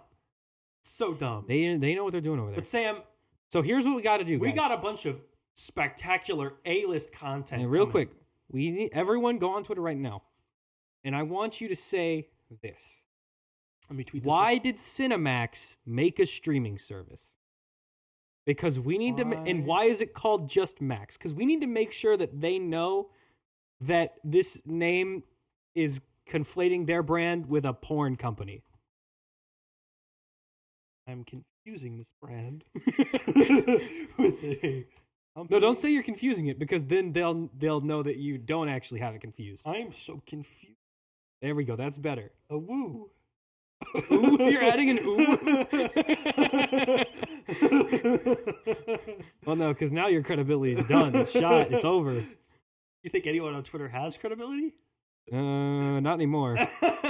Well, everyone's getting their check marks. Now that the check marks See, he are all... pushed it back to 420 as a haha funny. Yeah, of course he Because did. Elon Musk's one goal in life is to have someone actually laugh at something he does. And it just hasn't It's happened. so sad. It really is. Anyway, We can talk about Twitter another day, though. That's a whole nother thing. Twitter is a nightmare. Twitter just doesn't work anymore. It's A very Max sad. original series. Okay, this is what they're doing. Sam, we're doing Harry Potter again. Yeah. This time it's going to be a season-by-season complete reimagining of the original book series. And I think they said it will take over a decade to finish. Yes, J.K. Rowling, who served as, of course, who wrote those books, is going to be an executive producer because she has to be in order for them to make anything with Harry Potter in it. Well, those are done. They revealed the film's logo. Now, what's the point? The series logo, which is... it's over. J.K. Rowling's a producer. Done. The hater. They're just going to leave. Oh, but they're not allowed to make Harry Potter things that she's... Well, they made the game, and she wasn't involved in that. They don't own the Wizarding World. Like, they license it from her. Well, they made the game, and she was not a producer in that. No, but she, approved the game being made. Well, she saw She has to approve everything they do. She sent them an email saying, yeah, you can make a video game. She probably did, but she has to, physically... they're not allowed to, just develop a Harry it's like Potter how Star Wars was before George her. Lucas sold it. Yeah. She's going to be an executive producer. They revealed the logo for the show. Man, you've already seen it because it's the same as the old It's the old logo, but it's identical. It's a little bit shiny. It is shiny now. It's like a Pokemon. When there's a shiny Pokemon, it's just like the same other Pokemon. I do appreciate that they're sort of not going in the direction of the minimalist style. Oh, that's because they're not going in any direction at all. No, but just generally speaking, ever since iOS 7 came out, every single company and logo in the entire world have tried to go to the most look at our logo. It's what is this even? They're all just the most minimalist logos because Apple made it cool to have a minimalist logo. So now there's no personality in any company's design ever. Bring back the 90s Doritos logo. No, for real. Give it some personality. What's up that? with you guys? Oh my god. Remember skeuomorphism? Look at that. Remember when all the apps on the iPhone? Look how cool that is. Remember when they looked like how things? overly designed. That's great. I love that. Why is there a checkerboard? Who cares? That legitimately is better than their current logo. What even is their logo now? Look it up. Isn't it just like a straight up triangle? Yes, just look at that. Bro, where's the personality in that? Hot? That sucks. Look at that one. That's sexy. I have this one. That one was okay. weird. That one makes less sense. That one has worse. But look at, those are not great. This. This through this. Bro, that was the sweet spot. Those were banging. That's I mean, they just kind of kept adding stuff to it. That's okay. This one, they were like, what do we make it? How about a heartbeat monitor? That was a mistake. Ever since 2005, they've been missing. But, bro, 2000 to 2005? That slapped. Okay, anyway, Sam, we're remaking Harry Potter. It's going to be a completely new cast. They're currently looking for a showrunner. All right. This might be the dumbest thing that Hollywood's done ever. I don't think it's the dumbest, but it's one of I would argue it makes sense. I would argue it's one of the most unnecessary things. It's the least risk averse thing they could have done. Oh yeah, for sure. Because people are all hating on this, but they're gonna watch it. Yeah. Because it's Harry Potter. They have to watch it. They want to see what they do with the books. It's in their DNA. It's like us in Star Wars. Imagine if they made a Star Wars thing and we didn't watch it. You can't. You just do. Imagine if they remade A New Hope. We'd watch it. We'd watch it. We'd hate it. We'd probably hate it. We'd watch the heck out of it. Exactly. But how many times did we see episode 7 in theaters? I think we saw it 7 times. Oh yeah, probably. But the difference, I think the main difference with this, because stuff gets remade all the time. That's not new. Yeah. But the difference here is that they made those movies 10 years ago. All those actors are 35 years old. The Deathly Hallows Part 2 came out in 2013. 2011. 2011, okay. That was the last one, was in 2011. Yeah, so it's been 12 years? About. But then they did the Fantastic Beasts movies, which take place in that same continuity as those movies. Or maybe they do with the books. I don't know. It doesn't really matter. Who cares? It has been one Minecraft since the last Harry Potter movie came out. And they're all on the service. It's crazy that they're doing this so soon. What are they gonna do that's different other than just have it be different people all around? So okay, in terms of differences, what they're going to do is they're just going to whatever they weren't able to film for the original ones, either because it was made 10 years ago. Either because the technology was limited or because they didn't have the screen time to put everything on screen. That's what the differences are going to be. I know those are minor differences, but that's what the differences are going to be. But the technology can't be better because that was a movie budget and now they're working with a television budget. No, Avatar has come out since then. So 2 of them have. No, what? Yeah. Yeah, but there were 2 Harry Potter movies after Avatar. No, the last one came out in 2011. Avatar 1 came out in 2009. Oh, yeah. Well, there's been 1 Avatar since then, so the technology is different now. But that's $400 million movie technology. They're working on an HBOmax show budget, which is a network that is currently bankrupt. Okay, well, no, HBO budgets have not really changed that much.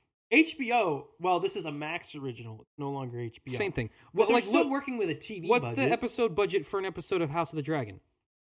Because there's no... It's going to probably be the same. Yeah, there's no way they're spending less money on Harry Potter than they did on House of the Dragon, which is a spin-off of a failure. $20 million per episode. Yeah, so I think at $20 million... So say they do 8 episodes a season. $20 million per hour of content. They're doing about $160 million per season. Harry Potter and the Deathly Hallows Part 2 cost $250 million in 2011. Yeah, so okay. Oh, that was shared with Part 1. What was Half-Blood Prince or whatever the one before that one was? Give me 1 second. Yeah, Half-Blood Prince cost $250 million. Yeah, so let's assume they're working with about $100 million less, than 10 years ago. But I would argue that the technology within the last 10 years has probably closed that gap. $200 million adjusted for inflation. So that doesn't make it. Just you got to put the years in. No, not 17. Why would I? What? What did it give you? $1776? Yes. We didn't have dollars in 1776. It's like $70 quadrillion. That was when America started. We didn't. That dollar that's standard over didn't exist. $300 million today. I would. That's half. Yeah, They're working with half the budget. But I would argue our computers now are twice as good. I mean, even if they shoot on the volume, though, that's still not... They're not going to be able to do what they did in those movies in the show. I think they probably... Because, okay, also, think about what... They couldn't match the original ones from, like, the early 2000s, but they couldn't do the same stuff that the modern ones have. Hang on. Number one, House of the Dragon looks better than Harry Potter in the early 2000s did. Off the bat. You're right, yeah. So, number one, we know for a fact that technology has already closed the gap. Now, look at what AI is doing, where we're getting to the point where we're able to generate 3D short films off of a text prompt. Just real quick, the last Harry Potter thing, which was Secrets of Dumbledore, which came out earlier this year. Yes. Oh, no. It came out last year. Never mind. It came out last year. I totally forgot about that. It came out in like... Cost $200 million. That's still $40 million less than the last Harry Potter movie that was made. But wasn't this movie also like twice as long? Which one? No, it was Dumbledore. like normal length. It was like 142. That's like 2 hours 20 minutes. That's shorter than the other ones. How long is Harry Potter? They're all about 2 hours 45. That's a long movie. Well, because they're adapting the books. Well, see, they're going to have much more time. But when they did those, they cut out all the boring stuff so that it moved at a good pace. Now they're just going to be injecting all that back in. Well, they'll just be moving it at the pace of the book. Like, are the books poorly paced? I don't know. I haven't read the books. I haven't either. But I assume they're not, since they're like one of the best-selling books in the world. I saw the Broadway show, which I know everyone hates. But she didn't even write that. So. She didn't. But if it's anything like how that is paced, then yes, it is horribly stretched. But that's okay. That number one, that version of the stage play has been like butchered and altered from the original. Yeah, because the original was 5 hours long, and it was probably better. Maybe sometimes cutting stuff out makes something worse. But those movies are very well liked. Like it would make more sense if they made those movies and people didn't like Percy Jackson. They're doing this to compete with the Percy Jackson show that Disney Plus is doing. Like, that's very clear. Yeah. They only made 2 of those movies, and they were both horrible and not at all like the book. The first one was not at all like the book. No, they're both bad. No, but it looks good.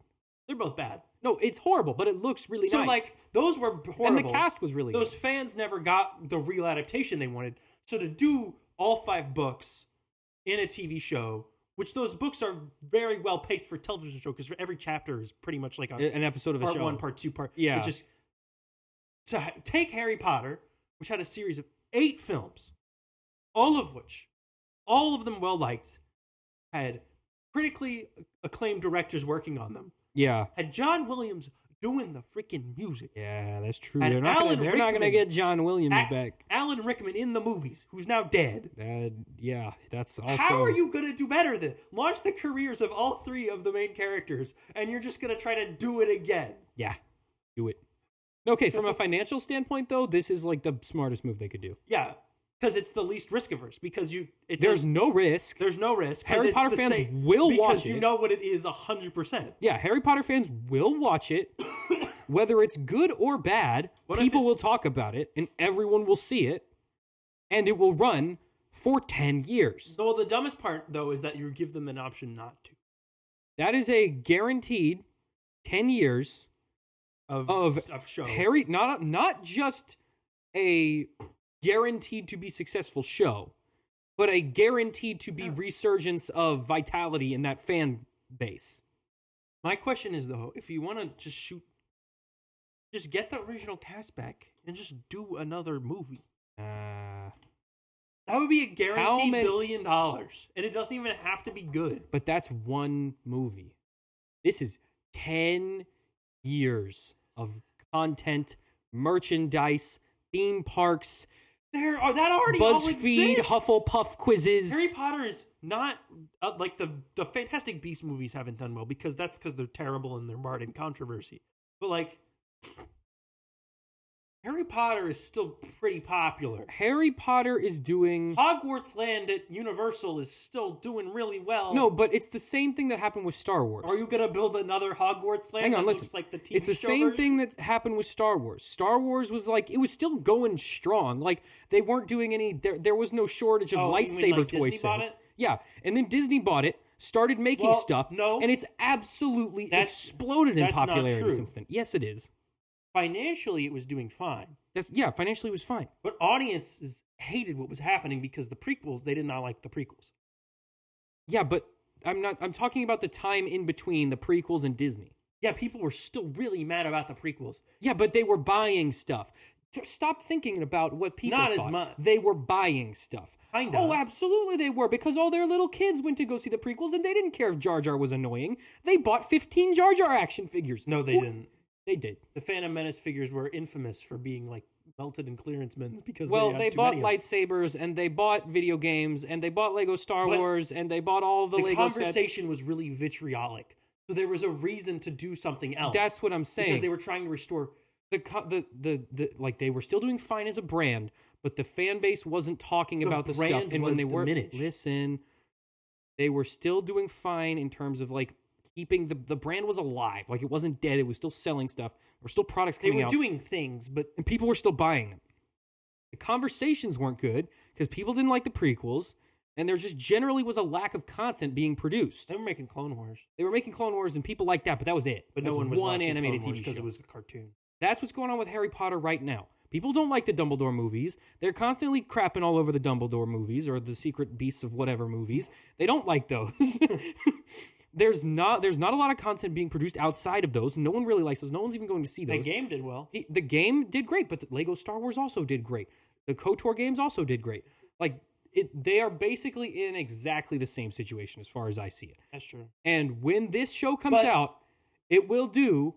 Now, I don't think it will do to the same extent, but it will do to some similar extent what Episode 7 did to Star Wars. How did Disney fix the perception?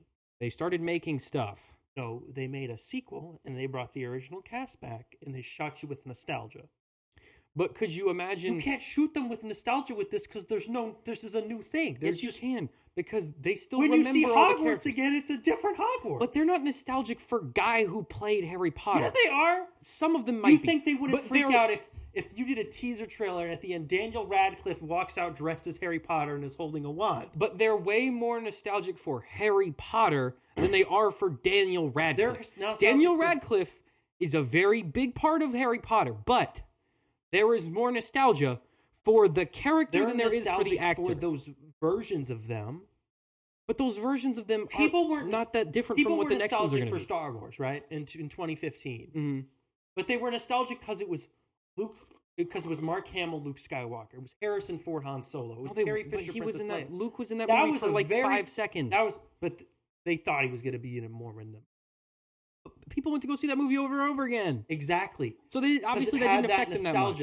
There's nothing in this that looks like the old version. But they were nostalgic for Star Wars because we didn't get Carrie Fisher and Han Solo. They never even reunited in the new trilogy. But they threw a bunch of things you recognize from the old things at you. But they're going to do that with this too. But it's not the old things, it's new things. But they're going to do that. They're going to do both. But they can't because it's a different thing. You're telling me you don't think... What's the Hermione actress's name? No, okay. Hang on, listen. Think about this. Hang on, listen real quick. Stop. When Warner Brothers did Batman, right? Mm-hmm. When they did the Dark Knight trilogy, people didn't have a nostalgia for the Michael Keaton Batman while watching that. No, because it was a different thing. Okay. This is a different thing. It's not the same thing. There can't be nostalgia for a thing that's not related to something else. People were nostalgic. You can be nostalgic for like the vibe, maybe. That's what I'm saying. That's why they keep making Batman movies. But that's not the main thing people liked about those movies. They liked the score and the production design and the actors as those characters. You don't have any of that. Okay, number one, and I have 2 points here, so let me finish. Number one, the original cast will for sure show up in some. No, they won't. Absolutely. What is the Ron Weasley actor doing right now? Nothing. And you don't think? Hang on. That's why it makes sense that they're not just doing a sequel. But they're gonna show up in the show. Who? As just other characters. That would be so dumb. But they're gonna do it, and you know they're gonna do it. I don't think Daniel Radcliffe and Emma Daniel Watson Radcliffe won't, and she won't, because they're too big. Rupert Grint. But he will, and the other side characters absolutely will. Yeah, I'm sure and the fan base will go Draco explode Malfoy over to that. show up as like Draco Malfoy's dad. And now to my second point, just because they make a new version of it, just because there isn't nostalgia for it, doesn't mean it isn't going to do very well. Look at the Batman movie. I'm not saying it won't do well. Look at the recent Batman movie. But that movie isn't propelled by nostalgia for other Batman stuff. Yeah. That's propelled because it was a different take on Batman. This could be a different take on Harry Potter. If the Batman was literally just remaking The Dark Knight, people still would have gone to see it. But it would not have done as well. Maybe, because people would have already seen it. But this is also a different format. This is a TV show. That's true, but like it's a totally different medium. But you're asking more of the audience now. You're asking 8 hours of investment instead of 3. Yeah, but it's 8 hours of investment spread over like 2 months instead of over 2 hours. 10 years. Yeah, over 10 years instead of 2 hours of investment spread over the course of like a year. Yeah, like 2 hours of investment all at once is just as big of a deal to some people as 1 hour 8 once hours a week. Of investment over 2 months is asking more of someone than a 3 hour. You're asking more, but only if you look. No one's looking at it on a macro scale like that. No one's looking at it that way. They're thinking, oh, this episode's an hour long. I have an hour. I'm going to watch it. They're not thinking, if I want a Harry Potter experience, hour-wise, I could get a better experience watching the movies than the show. No one's thinking that way. No. That's not how people calculate what they watch. This is a TV show airing 8 episodes a season weekly. They don't even know how many episodes are airing already a good adaptation. It's going to be 8. No, but I'm saying the general audience doesn't pay attention to how many episodes there's going to be in their show. Ask Patrick how many episodes there's going to be in this season of The Mandalorian. I guarantee you he doesn't know how many there's going to be. The other 2 were 8. Ask someone else who likes Star Wars. No one else I know. Exactly. Okay, like if you ask, like Nick, he watches The Mandalorian. If you asked him how many episodes there are on the season, he wouldn't be able to tell you. But like, because most people don't. But they know there's going to be multiple. They're thinking that's not what I'm saying. Okay. I'm not saying they think there's going to be 1 episode. What are you? You're asking me to buy into weeks of weekly having to tune into Harry Potter when I already have. There's an entire series. There's the complete story, which I already know. I've seen and I've liked. But you're looking at it from the perspective of someone who has to watch it. I'm not saying who has to watch it. No, but that's how you're looking at it right now. You're thinking, I have to watch this much content. They're asking me to watch this much content. Which is what they're doing. Most people, when they see that a show is getting made, they're going, oh, I can watch this. I have the opportunity to see this much. You're thinking about it from the opposite perspective of how most people are going to see this. Like if they said that the next season of Mandalorian was going to be 16 episodes, you'd probably be like, holy crap, that's 16 hours of Mandalorian I have to watch. Most people are going to go, holy crap, I have double the amount of Mandalorian to watch. That's awesome. Most people are excited to watch the new content. They're not as pessimistic about it. Sure, there are lots of people out there that are really going to hate the show. But number one, they're not even going to hate it because of its runtime. They're going to hate it because it's going to be stupid. And 2, there's no second point. That's the point. So, yeah, we'll talk. So 8 episodes a season. Mm-hmm. Right? 7 seasons. Yeah. That's 56 episodes. 6 hours. Give or take the average, of probably, television. Getting 56 hours of a thing you've already seen. But the people that they're making this for want to see more. No, they don't. Yes, they do. Then why is everyone mad that they're doing this? They aren't. The Twitter people are mad about this. And the Twitter people are mad about everything. You think if I went up to someone who has seen the Harry Potter movies and I said, "Hey, they're gonna do this again, just as a TV show now," do you think they would be excited, or do you think they would be confused? If they were a big Harry Potter fan, yes, they'd definitely be excited. No, they wouldn't. Yes, they would. Why? There's no reason to be excited about this. From your perspective. No, from anyone's perspective. The way that you're looking at it is they've reached peak Harry Potter already. It's been reached. Yes, they have. There's no way they can go past that. They can't. And they might not be able to. But people aren't asking for more peak Harry Potter. They're asking for more Harry Potter. No, they're not. Hang on. They're asking for more. No, they're not. They're not. How many people were in that stage show? You're right. How many seats were empty? You're right. They are asking for more. You know what they're not asking for? The exact same thing they just had again. Maybe not, but that's what they're getting. So it doesn't matter. You don't eat a really good slice of pizza, right? And then be like, you know what I want? I want to eat that exact same slice of pizza. Well, maybe 10 years later you do. Maybe 10 years later you do want to eat that same pizza. Maybe there is definitely room for more Harry Potter content. But that version of Harry Potter, is culturally, that's the version of it in everyone's brain. You have to now replace that version of Harry Potter with a new version. But they don't. They just have to be good enough to get the money they put into it back. That's it. You're thinking about it as if they're trying to do something good. They're not. They're trying to make money. But if they don't, that is the only metric of success that matters. In this age of streaming, right? It has to be good, or else no one will watch it. That's not necessarily true. That is 100% true. Then why are there 4 seasons of High School Musical, the series? Because somebody thinks it's good and is watching it. And somebody, especially with Harry Potter, because they will justify anything. But keep in mind, especially with Harry Potter, there will be people who think this is good. The series probably costs $100,000 an episode. This is going to cost $25 million an episode. But the potential audience is also way higher. That's for this. True. That's true. I would argue the proportion probably scales. It's going to have to be much, much longer. All right, let's talk about Star Wars. I think we've explored every avenue. We got so many more things. Okay, give me one more HBO thing. Then we have to move on. That's great. Chuck Lorre is coming back. Sweet. Game of Thrones spinoff. Oh, okay. You want me to know what? I want to talk about the name. The full title. Hold up. Game of Thrones - A Knight of the Seven Kingdoms : The Hedge Knight. So are they making multiple of these about different knights? Maybe at some point. It's based on Duncan Egg. Is it a prequel or a sequel? It takes place in between House of the Dragon and Game of Thrones. All right, so there's a lot of time there.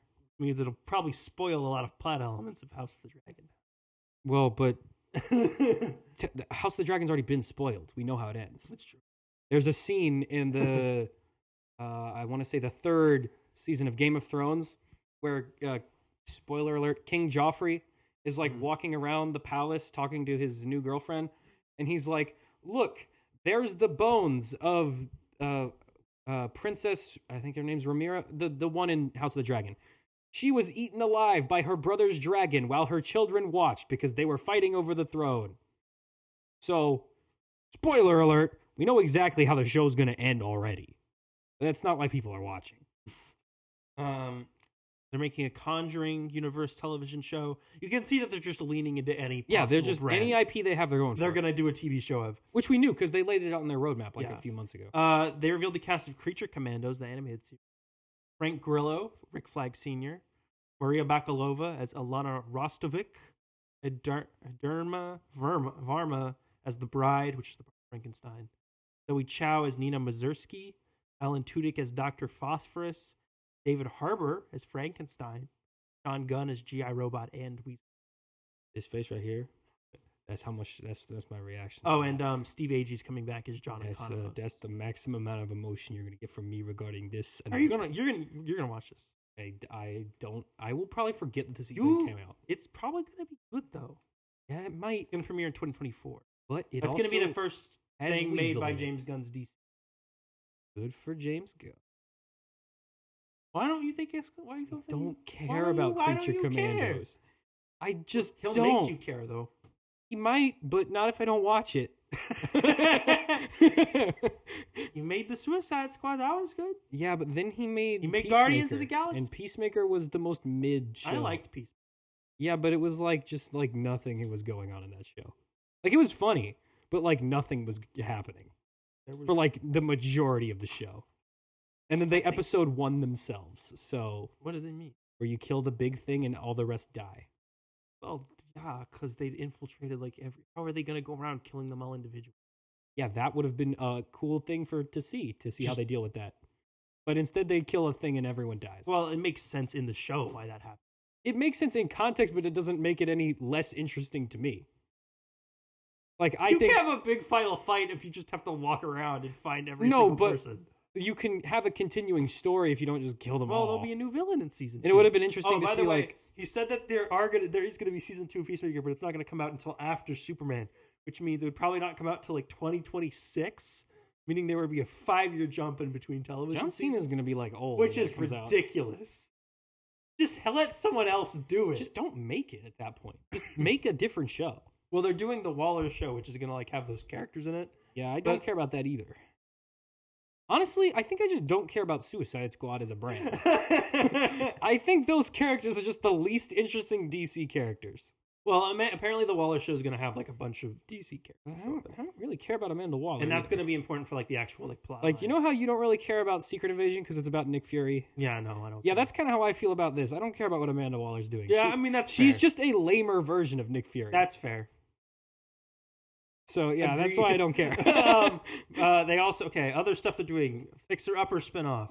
That's big with white people. All right. Rick and Morty, the anime. Not with Justin Roiland, though. Well, they announced I think that sentence is a sentence that should have been never said, but continue. Tiny Toons Looniversity.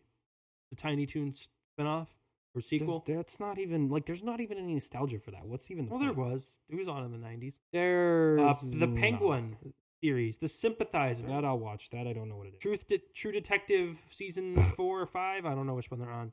Okay. Barbie Dream House Challenge. That's the time with the Barbie movie. Great. Gremlins Secrets of the Mogwai animated series. There. Will not watch that. What Gremlins Secrets of the Mogwai? I already forgot the name of it. Apparently it's a baby show. I don't care. So yeah, I don't think I like Gremlins, but I think I've given up on watching baby shows. Like they're doing that Young Jedi Adventures show for like Star Wars, and I'm like, no, I'm not watching the baby shows. Yeah, I don't care about that at all. All right, I want to move on to Star Wars Celebration. Let's talk about the stuff we actually care about. All right, Return of the Jedi. It's coming back to theaters on April 28th, 40th anniversary. We should see it in theaters. I would like to do that. I mean, it's going to be the special edition, but that's okay. Fine, I don't care. Tales of the Jedi getting a season 2. All right, sweet. Did we get a trailer for that? No, I don't think they've even started like animating it yet. Oh, I want to. Okay, I really hope they don't make it another half of it about Ahsoka. I don't think it will. I know, but I feel like he knows that he's gonna overdo it. But it's Dave Filoni though. What else do we have to cover with Ahsoka? What other possible ground could we tread? There's we've seen baby. We've seen like 10 years old. We've seen teenager. We've seen early young adult. There's time period in between episodes 3 and 7, or like a little bit after 6. I mean, when she's in Mandalorian, that whole space is unexplored. I mean, like in Rebels. The Ahsoka series that we're doing, but that's after. No, it's not. Yeah, that's in between 6 and 7. It's after Mandalorian. It's like the same. Yeah, time. It's between 6 and 7. I'm talking about between Rebels and 6. You mean like the original trilogy? What was she up to? Like while that was happening? Yeah. Yeah, maybe we could have her, what was she doing? Why was she doing basically nothing? I don't know. That's the big question with all of those Jedi that survived Order 66. So let's see. I'm down to see that. Just a real note. The more and more we have Jedi show up who survived Order 66 and who were around for the entire original trilogy, the more and more useless and dumb Luke and Leia become. Because why did they wait 19 years to train Luke up as like the child of the Jedi? Because sent him off. Because he was the Chosen One's kid. He was no more capable than Ahsoka Tano at doing that. Well, that's any not of that true, stuff. Because Ahsoka. Why did we not just send Ahsoka tried and she lost. Luke also lost like the first 2 times. Yeah, but then he won. Ahsoka gave up. Let's give Ahsoka 2 more chances. But she gave up. What do you mean she gave up? She stopped trying to turn Vader. She stopped. She gave up. That's what made them different. But they didn't want Luke to turn Vader. Yeah, but Yoda and Obi-Wan were like, you gotta go kill Vader, Luke. Yeah, you're explaining exactly why. It's because Luke was the only one who saw that Vader could be turned. If they got like the 4... Obi-Wan you're speaking like story-wise. Yeah. I'm saying like practically, when Yoda and Obi-Wan were like thinking this plan out, why did they like, we gotta raise this baby to be a Jedi? And why weren't they just like, let's go get all those other Jedis who were just kind of like sitting in their caves, meditating. Let's just get them on a crew and then just go do all this stuff. I don't think they were necessarily planning on training Luke. Yeah, they were. No, Obi-Wan was only there to keep Luke from getting killed. And to train him, because he kept trying to train him. He was just trying to talk to him, and Owen didn't want him to talk to him. No, he wanted to train him. That's like in Best Canon. He did, but he also didn't succeed in that goal. My point is, he wasn't able to train Luke until Luke less special, because like in return, if you watch A New Hope... but you're... Like, if you watch the original trilogy, like, you're going to think, okay, Luke is the last Jedi left, like, other than Obi-Wan and Yoda. It's just him, that's it. Yeah. But, like, the more and more we explore canon, there's, like, 30 other ones just, like, running around doing nothing important who could have been helping this whole time. Yeah, but, again, in the original trilogy, yes, that's what made Luke special. Yeah. But since the story has become more complex... what makes Luke special has changed. It's no longer that he's the only one left. It's that he's the only one who could succeed in turning Vader. Turning him. However, if you're thinking practically like Yoda and Obi-Wan, like, yes, it makes them look stupid for thinking that let's get this 19-year-old to do this when we could get these highly trained Jedi Knights. Well, but they were all either dead or like not wanting to help. Ahsoka Tano was with the rebellion. But she didn't want to fight. She didn't want to help with the Vader thing. That's what I'm saying. Yoda show up, give her a pep talk, she would have been on board. I don't think so. 100%. 100% she would have done it. If Obi-Wan... If Obi-Wan showed up and was like, Ahsoka, we have a chance to kill Vader. Let's do this together. She would have been like, all right, let's do it. Neither one of them would have been able to kill Vader. Together they could have killed Obi-Wan almost killed Vader. They both almost killed Vader. Together they definitely could have killed Vader. I know, but they wouldn't. Why not? Because he was their friend. So? Obi-Wan in the Obi-Wan show could have killed Vader. Yes. But didn't. Yep. Because Vader was his friend. Mm-hmm. That's why. Let's get one of the other ones. I mean, Cal Kestis? Cal Kestis got freaking pwned by Darth Vader. Darth Vader practically sneezed him to death. What? But here's what you do. You get him and Sarah, right? Right? Was she the one who didn't... She's the Jedi Master who he trains. Yeah, right? who like sucked and got hit by a wave and died. Them, right? We get Obi-Wan, Ahsoka, beat him up a little bit, and then we just send them in to do the final stab, and then he's dead. Yeah, maybe. My point is there are 45 Jedi running around, and none of them helped. But they weren't they weren't coordinated. They were around. Most of them didn't know that each other even existed. Well, Yoda knew about Ahsoka. But no one, as far as we know, no one knew about Cal Kestis. Yeah, no one knew about Cal Kestis. No one knew about Ezra and Kanan. Yeah, they did, because they were working. But they assumed they were both dead, because Kanan dies and Ezra is presumed at the end of dead. Rebels, I'm saying if during Rebels they wanted to do something, they definitely could have done. But Luke was too young at that point. Exactly. That's why you don't need him in this scenario. But Obi-Wan can't. Obi-Wan was an old man at that point. He killed Darth Maul. Yeah, because they had fought like a dozen times. Okay. And Darth Maul was still using the same freaking tricks. What? Old man Obi-Wan, Yoda, Kanan, and Ezra. That's all better combined than one Luke Skywalker. But there was no point in time where they all could have gotten together. Yes, during Rebels. When they all met up at various points. Obi-Wan was too old at that point to beat Vader one-on-one. To beat Vader in general. You don't need to beat him one-on-one. I know, but Kanan was dead by the time Ezra knew Obi-Wan existed. No. Yeah. Did they even meet? Does he meet Obi-Wan? Yeah. When does he meet Obi-Wan? In the Darth Maul episode, Final Fight happens. Yeah, but Kanan's dead at that point. No, he's not. That's from season 3. Kanan doesn't die till Ezra still got his long hair at that point. He had shaved his head by the time Kanan. Does he tell Kanan about Obi-Wan? No. Then that's why. Still. Did he even know Obi-Wan was a Jedi? Because I thought he left. I think he sees his lightsaber or something. No, because he leaves before that fight even No, happens. yeah, he does, because he knows Maul's looking for him. He knows Maul's looking for him, but he doesn't know why. I mean, he's kind of dumb, but I feel like he would have put those two things together. I don't know. He did trust. We got him one. He trusted Maul to get him into the Sith temple. I don't even know how a he man got who here. actually looks like the devil, and was like, "Yeah, I'm gonna trust this guy." So, oh no, Ezra's not the brightest. Anyway, yeah, Tales of the Jedi season 2. Hopefully, we get some different Jedi to focus on, and not just Ahsoka again. You know what? I bet we'll see Kanan. What's he doing between the Bad Batch and when he's in Rebels? Oh, he's something cool. He stopped practicing the Force and then became a drunk. Well, he could be like a You want to see 3 episodes about how Kanan was an alcoholic? I skipped those because they're probably boring. We could do like Plo Koon. There's gonna be Plo Koon one. Plo Koon's cool. You know why? Dave Filoni is a big Plo Koon fan. Damn, Plo Koon's a cool dude. He could use. We could do Kit Fisto. We could do Ayla Secure. We could do Shak Ti. I don't really care about those. Shak Ti's kind of. We could do some like Old Republic or High Republic Jedi. But Shak Ti was only cool in the Force Unleashed. That's because she dies. But we'll talk. Star Wars Vision Season 2. There was a trailer. We won't play it because we don't have the time.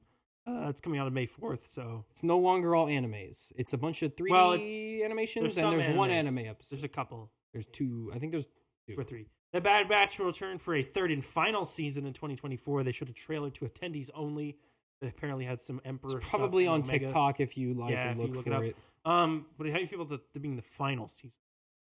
I think it is a little weird that they're ending it this early, but I also don't think these characters have enough. I think this is probably the end of the original story arc they planned, and I think season 2 didn't do well enough for them to like do a season 4. I think that's okay. I think 3 seasons is exactly the right amount of Bad Batch. Well, okay.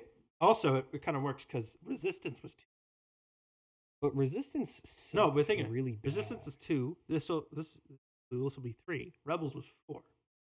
Clone Wars 7. So the next flagship Star Wars animated series will have 6 episodes, and then there will be one with 5 or 6 seasons. And then we'll have one of every number of seasons. Right. So we get one that's 1 season. Well, okay, technically Clone Wars has 5 seasons and 6 seasons and 7 seasons. So I think Clone Wars actually makes it for all 3 of the endings. All 3 of the last. And Tales of the Jedi, currently. Yeah, so if we can kill Dave Filoni before this. That I don't think is the solution to this issue. What do you think the next flagship animated series will do after the Bad Batch ends? You think they'll go back, or you think they'll go forward? I like to see them actually do a Resistance show that isn't really dumb. They are there's another animated show you're forgetting about. The one for babies that takes place. I'm not watching the baby one. I told you I'm not watching the baby one. No, I'm not saying watch it, but I'm saying that that's not going to be their flagship show. But that is a show, but I don't think that's. That's their first dipping their toe into the High Republic. I would just do Tales of the Jedi as the. I don't think I just up those episode times to 22 minutes, and then I'd expand the season. I don't think that concept could definitely carry that many seasons, but I don't think it would have that same sort of like overarching type of story. Clone Wars was an anthology. Yeah, but they were all connected. It was the same time period, but it didn't all build to something. It kind of all built to the War for Mandalore. Yeah, I call like Ahsoka and like Kay and Rex's arcs, like throughout the show, different character arcs they had like led to that point, but like. If you binge watch every episode of the Clone Wars, like, you don't get anything extra for that. It's not but it's all the same characters, and they're doing. It's the same characters things. in the same set of time. That's what I'm saying. Tales of the Jedi. Tales of the Jedi is very if you did different. that as like the main show, you'd have to narrow it down to like. Yeah, it's very different. I don't know if that would work. But I think I could see them doing a High Republic show. I think that's probably what they'll do. And I think that or maybe Dave Filoni would like to stake out the Old Republic. Maybe they'd do something with that. I think that is what the fans would most want, which makes me think that is the least likely. I feel like Lucasfilm doesn't want to do anything where there isn't already a movie, because they want the movie to come first. But they're making a dumb, weird little kids show. There's no movie in the High Republic. That's what I'm saying. I think because of that, I think that's their first step into High Republic. Well, in terms of shows, there's been a million books and comics at this point. And the fact that it's also a really little kids show. Yeah. That means they want fans to start growing up into that era of Star Wars. Yeah, they want that to be the future. That's their future of Star Wars is the High Republic. But which is a really weird. I'd like to see them actually like do a Resistance show that's not for like 5-year-olds, but in like the Clone Wars animation style, and not have it all take place on like one space station. Maybe, but like the Resistance is still lame. It's lame, but maybe they could make it cool. Like They really try. Why not just make a New Republic show? What? Banking deregulation? It's the same thing as the Resistance show. What do you mean?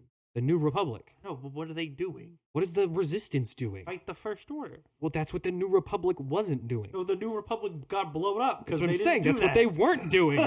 So let's find out why. Let's focus on the people ignoring the problem. No, but that's basically what that one episode of Mandalorian was about. Like, that was kind of cool.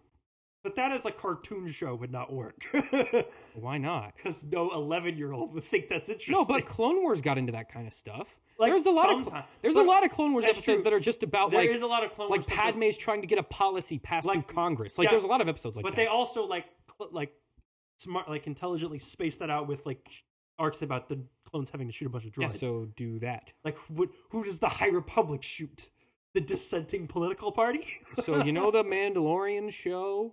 You want to be that? That is what I'm saying. Just increase the amount of characters.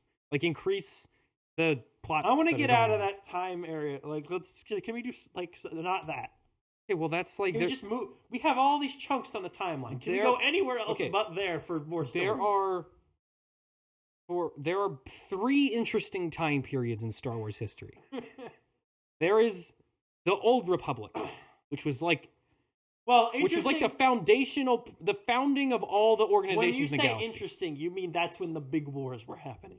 Yes, there was stuff going on. Keep going. So there's the Old Republic, where like that's where all of the bad blood that leads to everything else starts. That's where the Jedi. That's where there's a million Jedi and a million Sith. That's where the galaxy is like becoming like a civilization, right? Then there's the Clone Wars. Because we know all those that Jedi are fighting all the million battle droids. We know the Clone Wars. Then there's the Galactic Civil War. And that's when the rebels are fighting all the stormtroopers. And then I'm kind of just lumping the sequels in with that. Because it was basically just that more of conflict basically doesn't end until episode 9. So... Well, it did, and then they... we're going canon. We're talking purely canon right now. Yeah. All right. So those are the only 3 interesting periods so far that they have confirmed to exist. So there is High Republic. Basically nothing was going on. There were like some marauders, but like in terms of galactic conflict, it was like an all-time low. There's like the little period of time between like in the middle of the Galactic Civil War where like there was like kind of peace almost, where they were like making a new republic, but like basically nothing was going on. That's where the Mandalorian takes place. Mm-hmm. Well, there's going to be a whole war. We'll get to that later. Very little going on there. There's going to be a whole lot going on. And then there's every other time period in Star Wars where basically nothing's going on. Basically, no. Let's make something interesting happen. How about that? But then you'd have to either go past episode 9, where you can make up stuff. Yep. That's fine. You can do that. Or you can go Old Republic. Yeah, let's just do that. And that is very hard to do. Well, I know it isn't. Because when you go that far back in time and you introduce new elements in the past, it makes the future look very stupid. What new elements are you going to introduce? Any new force powers you add. Any new, like, important characters or stuff like that. Sam, have you seen the Old Republic video games? Yeah, that's why they're not canon anymore. You have a million force powers in that. And that's why they're not canon anymore. They're already doing that in the High Republic. They added, like, one new power, and it's a power they've already had. Powers. They didn't really did that in the prequels. Remember when they used Force Sprint? They do that once, and if you blink... Exactly. Literally. And if you blink, you miss it. You know what the funniest thing about this? They go, whew! They never do it again in any Star Wars movie. That's not a problem. Star Wars did that problem 40 years ago. Yeah. I cannot be a big factor in your decision here. But that's like... it's never been done on a grand scale. What do you mean? Where, like, new force powers are introduced in the past that make the future stupid. Why do you need to introduce new force powers? To get people to watch your show. You'll get people to watch the show because instead of 2 people with red lightsabers, there'll be like 100 people. But that's expensive. For a cartoon, you can do anything. Cartoon unlimited budget. That's true. Animate literally anything happening. That's why Rebels. That's why all the cartoon scale is so much ridiculously larger. Yeah, that's why they're like way better. That's also why the planets don't just look like a desert. You know what I want the High Republic to be? Non-existent. Game of Thrones. Get to that. Wouldn't that be awesome? Sam, they're doing that kind of. Wouldn't it be cool if there's like a bunch of houses of like different planets and there's like royal families and there's like bloodlines and there's like wars? Sure. Well, good. Just do it. Right. I was thinking the other day. I was like, do that and have the Andor people do it. I was thinking of two things. I was like, okay, if I were to do a Star Wars, right? If I were to do a trilogy, like I would. Like, I've already pitched my trilogy. I know. I was thinking about that, and I think I have some ideas. But like, if I was gonna do something like completely separate from the Skywalker stuff, yeah, like not even remotely connected, yeah, I would go back in time. I'd go pre-High Republic, right? Yeah, doy. Before the Republic like got to the Outer Rim, and I would do like Outer Rim, crime noir, Star Wars story, like with the Outer Rim planets, like that. So like no government, like crime families, like ruling planets, and then you follow. Like, but you don't need to go that far back to do that because that was already going on when the Empire was around. No, but you do that like.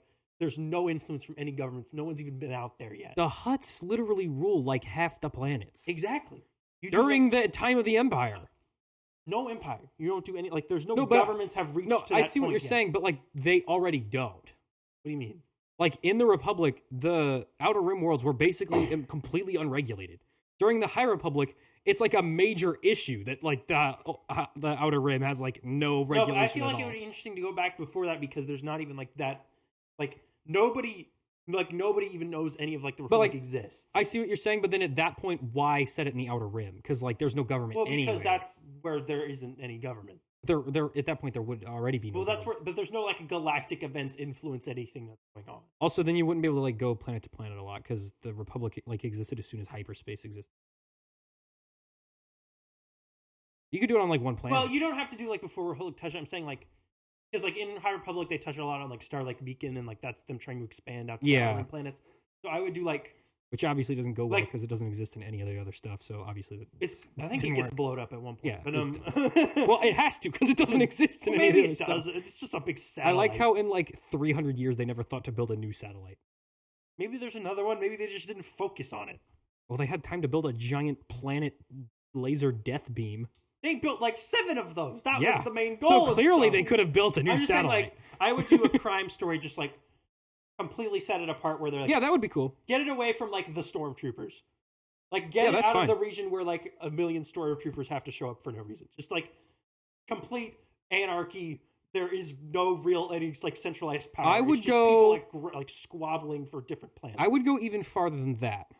I would go. There's no Jedi Order. I would go. Sam, they're making the movie you want. You know that. No, right? No, not a movie. I'm talking Game of Thrones TV show style type thing, right? There are different families. Some of them have a connection to the Force. They don't call it that by name, though. None of them have full access to the full abilities of the Force, but they all have like different families have different access to certain abilities. And then those families are at war with each other for power. Long story short, it ends with the foundation of the Jedi Order. But I want to see like some real like Game of Thrones type, like hundreds of characters, like dozens of different plot lines going on, all intersecting and bouncing off each other at different points. That would be so sick. I know it will never happen because I don't think it's possible. I literally... It would cost so much money. On like Game of Thrones takes place on one continent. And it's all roughly like the medieval size of knights Africa. And stuff, right? We could still have like a medieval-esque type of But no, I'm saying like vibe. Game of Thrones is like like it's like swords and shields. Because they had armor. swords at a certain point. But in Star Wars, well. it would be like like 1 million spaceships, outer space, lightsaber, like laser guns. But like Star Wars is already very medieval-esque looking, anyways. Like it's basically just high-tech versions of medieval things. More expensive to do a Star Wars than a Game of Thrones. And also on the scale we're talking, because like Game of Thrones, one family, one house will rule like one like kingdom. Oh, by the way, continent.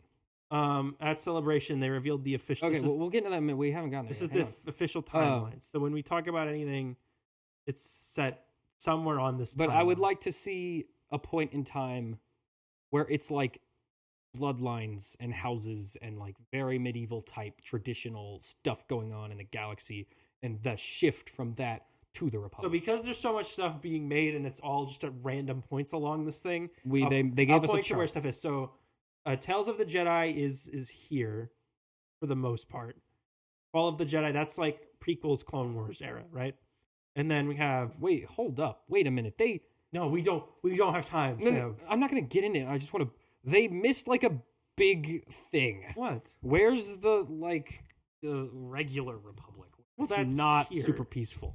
Yeah, but why is it not? Doesn't it have its own point? Well, regular Republic, there's nothing happens during the regular Republic. All of the stuff before Fall of the Jedi does. That's just What is that? That's What's Order happening 66 by itself. Why does that have its own No, era? Fall of the Jedi is like Phantom the Menace. whole Clone Wars? It's like Phantom Menace through Clone Wars, yeah. Through Revenge of the Sith through Clone Wars. It's weird to just call it that, but whatever. Well, I think it's like Fall of the Jedi is Palpatine. I would have When called when Palpatine comes around, that's Fall of the Jedi. I would have just called that the Clone Wars. Like the They Fall all have like because the Fall of the Jedi is part of the Sam, Clone Wars. I know. But they're supposed to have like names of like the time period, not like just whatever the thing, like whatever big event happened. The during Clone time. Wars is a time period. The Fall of the Jedi is a single event. But the Clone Wars is just the Clone Wars. This is before the Clone Wars. It's at that start. No, because the Clone Wars started when he started making troops. When he started making the clones. Clone Wars started in Attack of the Clone. That's where Yoda says, "Begun the Clone Wars has." Because that's when the Clone Wars started. That plan was set in motion before that. Exactly. That's why it's the whole era and not just called the Clone Wars. I disagree There with was, that. But you whatever. call it the Clone Wars when they started making the clones. But the Clone War... there was no war happening But yet. the Clone Wars affected more than just the Fall of the Jedi. I would argue that's a better catch-all than just the Fall of the Jedi is. But also, with the Clone Wars, this era starts 10 years before the Clone Wars, though. Not really. Phantom Menace takes place 10 years before Attack of the Clone. So? Phantom Menace is in this era. I wouldn't count it as in that era. Where are you going to put it then? It would be in High Republic. But it isn't. How is it not? Because the High Republic is like 500 years before that. No, wait. What was the Separatists? When did they God. break off? That was Fall of the Jedi. But that's not... The Separatists leaving was not like... Sam. Never mind, just continue. The Fall of the Jedi was Palpatine's whole like orchestrated plot. Like Phantom Menace through Revenge of the Sith. That's the Fall of the Jedi because that's when they were falling because that's when Palpatine was doing Yeah, his no, I influence. understand what you're saying. I get that. I'm just saying the Fall of the Jedi only affects the Jedi. And the Clone Wars, I would argue, affects the galaxy on a much larger level than just the Fall of the Jedi. The problem is that the Clone Wars was like a specific event that happened at a I know that certain time. the only reason it started was to kill the Jedi. That was its main You purpose. could call it like... No, but you really couldn't because like what... I feel like even calling it the Rise of the Empire would have made more sense than the Fall of the Jedi. But the Empire didn't rise until like the very, very end. Well, the Jedi didn't fall till the very, It would be very weird end. if it was called the Rise of the Empire era and the Phantom Menace But that's happens. exactly what I'm saying. Is like the Fall of the Jedi only actually like go done at the end of it. Slowly like they're slowly falling apart throughout that whole saga though. Yeah, and the Empire is slowly like getting its gears turning. That's at the same time. A little bit, but the Jedi are more falling than the Empire. Okay, anyway, let's continue the thing we're saying. Tales of the Jedi is mostly Fall of the Jedi. Bad Batch is Reign of the Empire. So Reign of the Empire is just basically Bad Batch. Is like the first 15 years after Revenge of the Sith, and then like the first 4 years for A New Hope is when the Age of Rebellion. Yeah, because Technically, Rebels. if you had to pick an event, it's when the Rebels officially declare themselves separate from. It's when the Rebel Alliance is formed. Truly formed, which happens in Star Wars Rebels. So I love how like it took an empire, like a republic at the height of its power, like longer to defeat like an actually or like they defeated an actually organized group of separatist systems. It took them way less time to defeat them than it took for the Empire, a much stronger government, to beat a much more disorganized group of rebels. You understand what I'm saying? we kind of get into that in Andor, though. Like, the Separatists were way more organized, Well, and they got crushed but that way was like faster. a full. That Now, was it a was- full war. Well, but so is The the Civil Empire War. and the Rebels was more like terrorist attacks. Yeah, but it's called the Civil War. Like, it was a formalized war. Yeah, sort of, but not on the scale of the Clone War. it wasn't on the same scale, but that's exactly part of what makes it so weird. The Clone War, they were fighting over whole planets. Rebellion, they were like robbing banks. Yeah, so like, why was it so much harder for them to beat the bank robbers than the guys who had enough troops to take over planets? They get into that in Andor. It's because they're like such a horrible bureaucracy, and they've dumbed down like their entire military to such a degree. Yeah, but like, why? Because that's what you do when you're... Because the Empire is so big. How are they ever... They can't manage everything. The Republic was as big as the Empire was.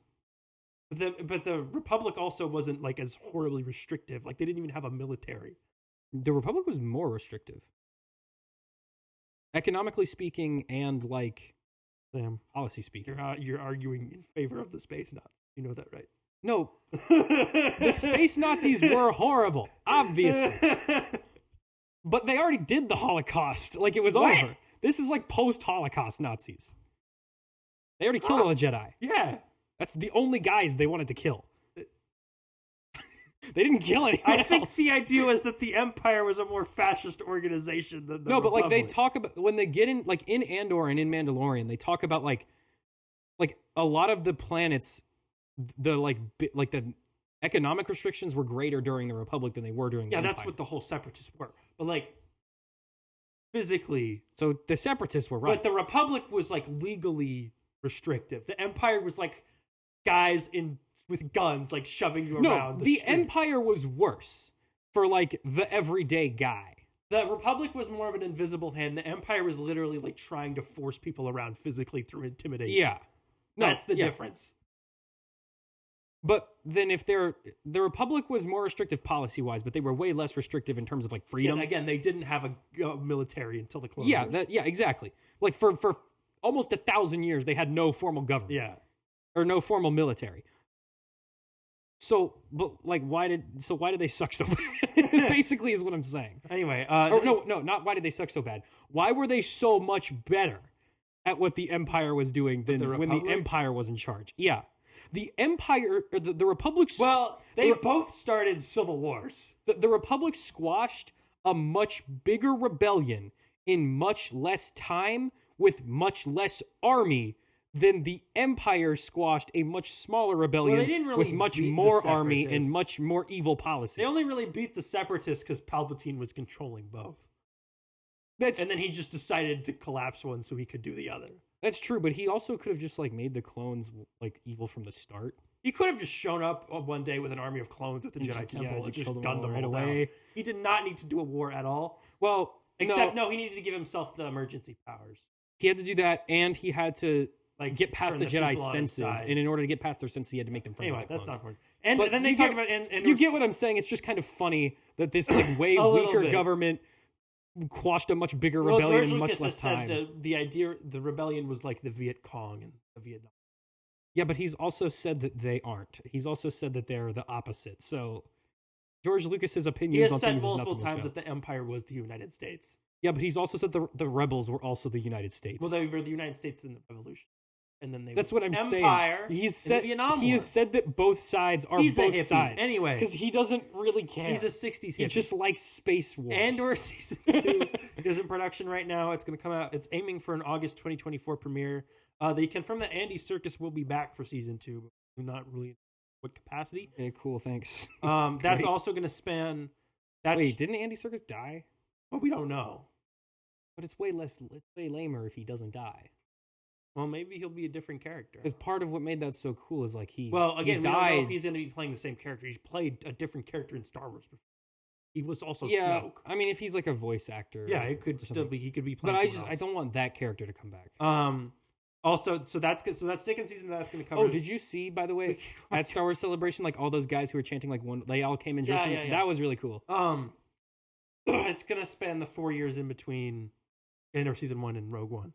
Also, relax. This episode is only 2 hours long. It's going to be split into arcs so that each one is like covering a certain period of time in between. Yeah. K2SO is going to appear in some capacity. That makes finally sense. In Season 2. He's got to be introduced at some point. Presumably, Alan Tudyk will come back. The Acolyte has received a new logo. They've confirmed that the 8 episodes will release in 2024. John Boyega said he wasn't going to be in any show ever. True, but they will hand him a giant bag of money. He also hasn't really worked. He's really just been a political. He was in Pacific Rim 2. That's true. That's it. That went well. The cast appear on stage. Lee Jung-jae from Squid Game will play a Jedi whose former apprentice is played by Amanda Stenberg. That's cool. I'm excited for Acolyte. Who's playing the main character, Amanda Stenberg, who apparently it might be twins. Although my Carrie-Anne Moss is also playing a Jedi. They showed some footage just to the audience. The footage was of her battling someone with a red lightsaber. Rebecca Henderson will play Vernestra Rowe, a character who appeared in the High Republic stuff. She's going to be in this because it's also during the High Republic. Makes sense. Junis Suntamo, who played Chewbacca in the sequel trilogy, will return to play a Wookiee Jedi in this series. Is that the one that's on the cover of the High Republic book? There's a Wookiee Jedi on the cover of the... It depends on when that book is set. It might be a different... but Wookiees live 400 years. That's true. It could be the same one. The show has been described as Kill Bill meets Frozen by creator Leslie Headland. That's a sentence that makes no sense, but okay. Yeah. Kill Bill meets Frozen? What do you mean? That makes me think there's a sister thing going on. That makes me think they have no idea what they're talking about. That makes me think they are stupid. I think they mean Kill Bill vengeance action mixed with sister stuff. Yeah, but maybe it'll be one sister has force powers and one doesn't. And that's I don't know.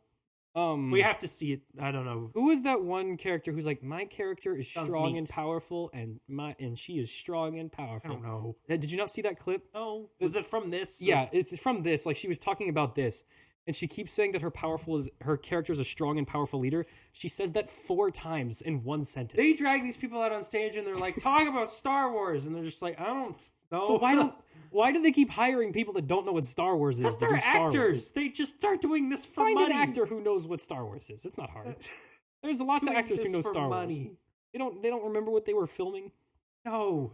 That's their fault. They walk on a big blue room and they put them in No, not anymore. Not anymore. Now they have no excuse. They should know what's going on. Except for all the CG creatures they have to interact with. Okay, but there's 2 of those maybe per scene. The full cast of The Mandalorian appeared on stage, except for Pedro Pascal. Couldn't make the panel, but he sent a video. They didn't really announce Pedro doing anything. Right now? What's he doing right now? Not wanting to be in The Mandalorian. They played the first 10 minutes of episode 7, which hadn't come out when they did the actual panel it has now.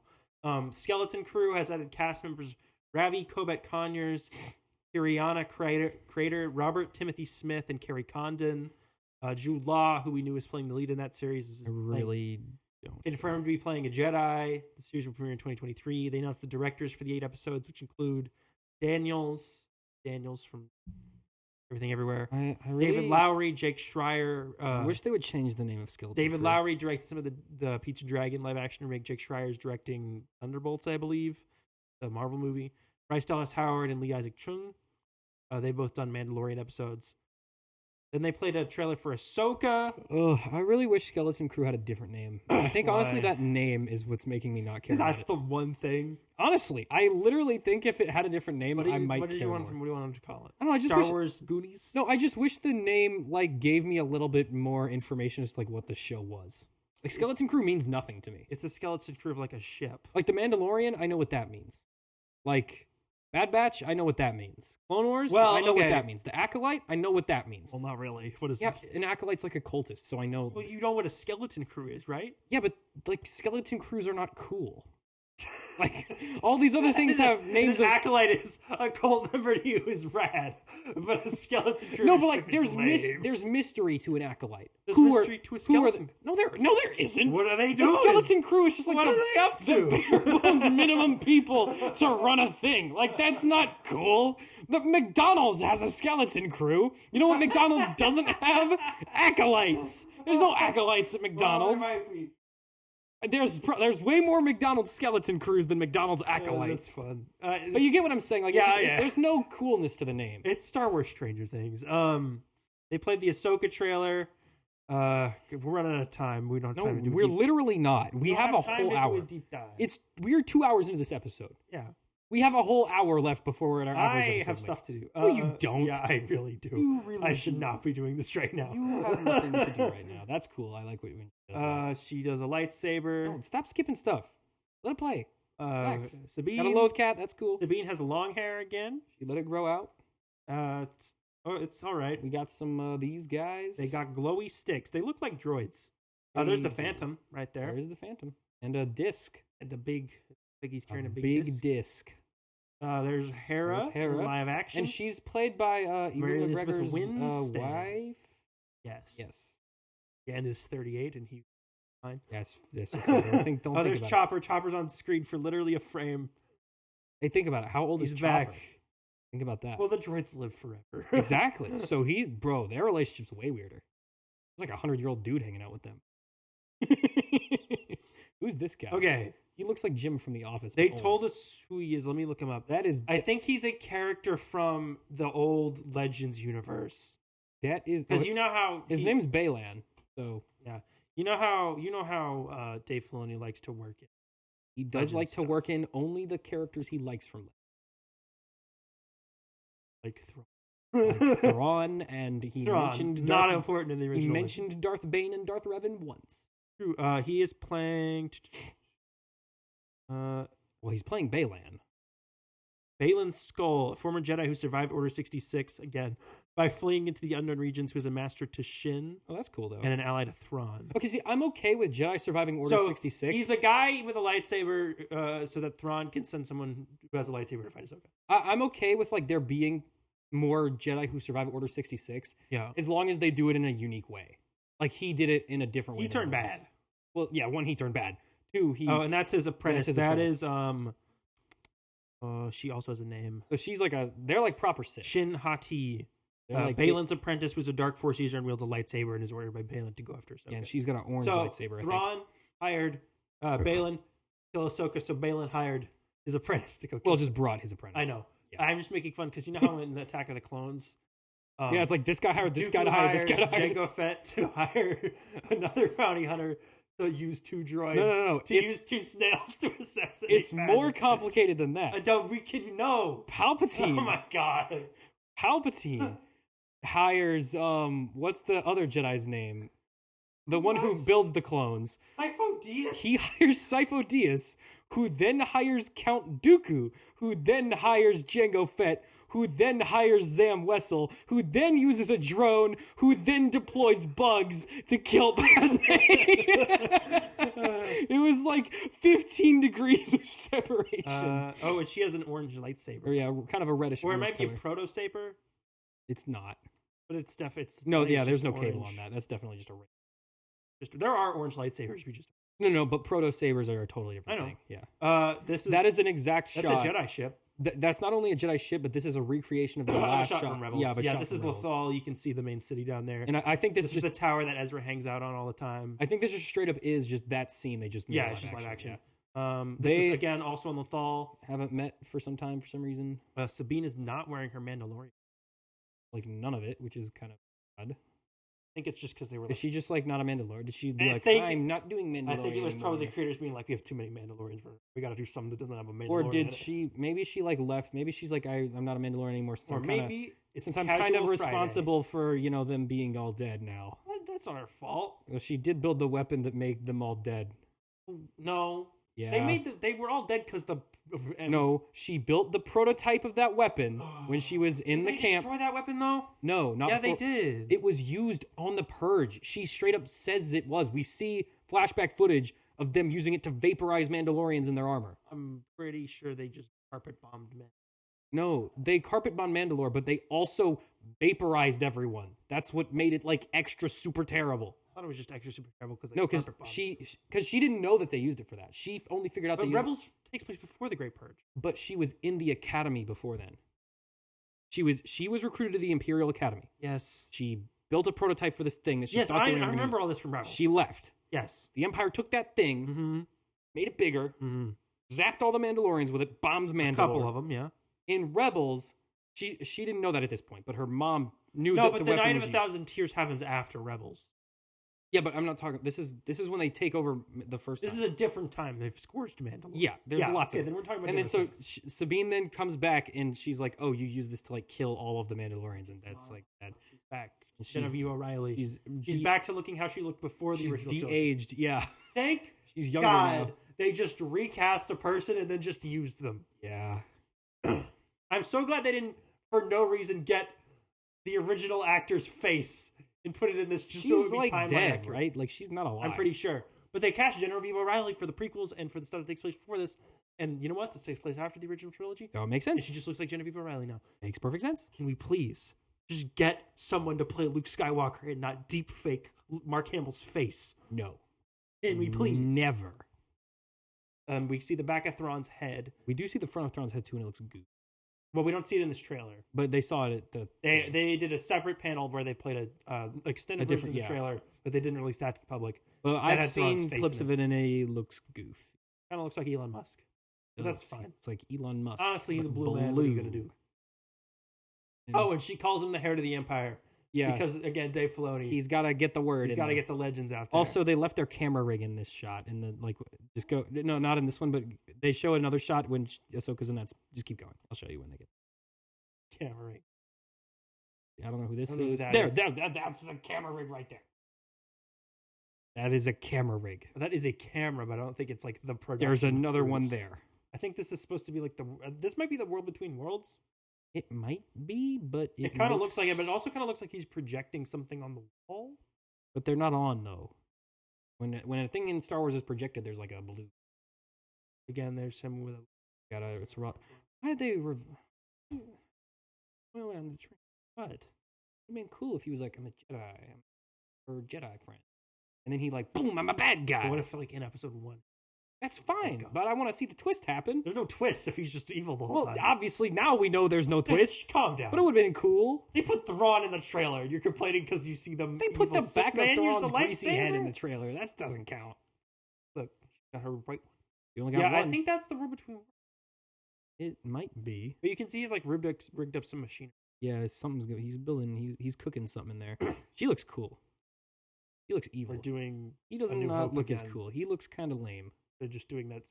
That looks goofy. That looks. That's real our goofy. first look at Ezra via Ezra hologram. He's looking. He's hologram looking projection. really goofy right there. That's a communicator.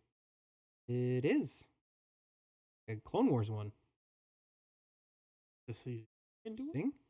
Or is this a recording? It might be a recording. It's probably a recording, but I'm just saying. Could be after they point in the show where they find. I doubt it. Because that's how he looks in Rebels, and it'd be weird if he hasn't aged at all. Well, he flew out into space wearing that outfit. Yeah, so presumably his outfit would look a little beat up by now if he's been Maybe wearing not. the same set of clothes for like 20 years. And her lightsaber's double. Oh, here's her fighting a person with a red lightsaber. And I think this is an Inquisitor. I think this is... Yeah, this is definitely an Inquisitor. I think this is an Inquisitor who survived Darth Vader killing all the Inquisitors. Well, presumably, like, Darth Vader died, right? Mm-hmm. We saw those Inquisitors die. Presumably there's just a couple left. Yeah, somewhere around there. Somewhere just running around. But yeah, that definitely is an Inquisitor because you see it's the spinny Yeah, they got the spinny saber. There's a couple of, like, more of those droid guards. Okay, we know who Ahsoka Someone said the is. CG in the shot was, like, god-awful. Which, this one? It looks fine to me. That one looks like a a little train less, station. but, you know. It's just moving a little fast. David Tennant's playing the robot he played in Clone he's Wars. back. It's also Lethal. Although He's is the that robot who helps them make their lightsabers. Yeah, which he's also in canon. I think been around for like 100 million like since years. the foundation of the Jedi Order. He always does it. Yeah, There's more of her in that big hangar. and that's But also that the does world look like the between World of worlds. Yeah. I don't think we're doing World Between which Worlds, which I don't like because it's time travel. Okay, but And time travel always gets dumb. Filoni said it's not time travel. But it is though. But he said it's not. He says it isn't, but it is. But he said it's not. How is it not? Well, when do they ever time travel in the show? In the World Between Worlds? Ezra reaches into the time portal back to when Darth Vader and Ahsoka are fighting, and But pulls her out. Yeah, but then he plops her back off like 5 seconds later. No, he takes her. That's who this is. No, she survives that fight. Because remember, we had this discussion when the episode first came out. I know. There's that part where Ahsoka's walking away from the fight and like she's injured. Because they pull her into the World Between Worlds, and then she comes back out like 5 seconds later after the explosion happened. She comes back out. Into the World Between Worlds to avoid the explosion. She wanders around in there for a little while. And then when she comes back out, it's like at like a few minutes later than when she got in. But it's at the same spot. I'm 90% sure he grabs her out and then they just like walk out of the world. No, because he Because she walks out of the temple. I'm gonna do a little homework. We did this before. We've had this discussion. We've done this dance. I know we've done it before, but your memory is famously terrible. Your memory is terrible. No, your memory is very bad, and you can't remember anything. Also, me and... Well, then your memory being bad is even sadder. I know it doesn't. I'm just looking for Rebels on Disney Plus right now. So let's see. That was season 4. That was like the second to last episode. War Between Worlds. That? Now I wait for Disney Plus to load. Camera had to put a battery on there. Let's see. So, she's fighting Vader in the past. Ezra reaches in. Come on, show me the part. Yep, reaches in, pulls her out. And then they're wandering around in there for a while. Wandering around there for a little bit. And then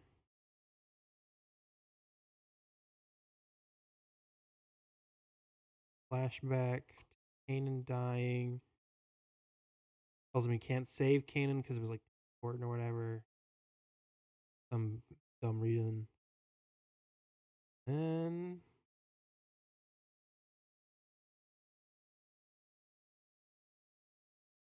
just watching an episode of Rebels now. I'm just scrubbing through. I'm trying to figure it out. What is this Ahsoka?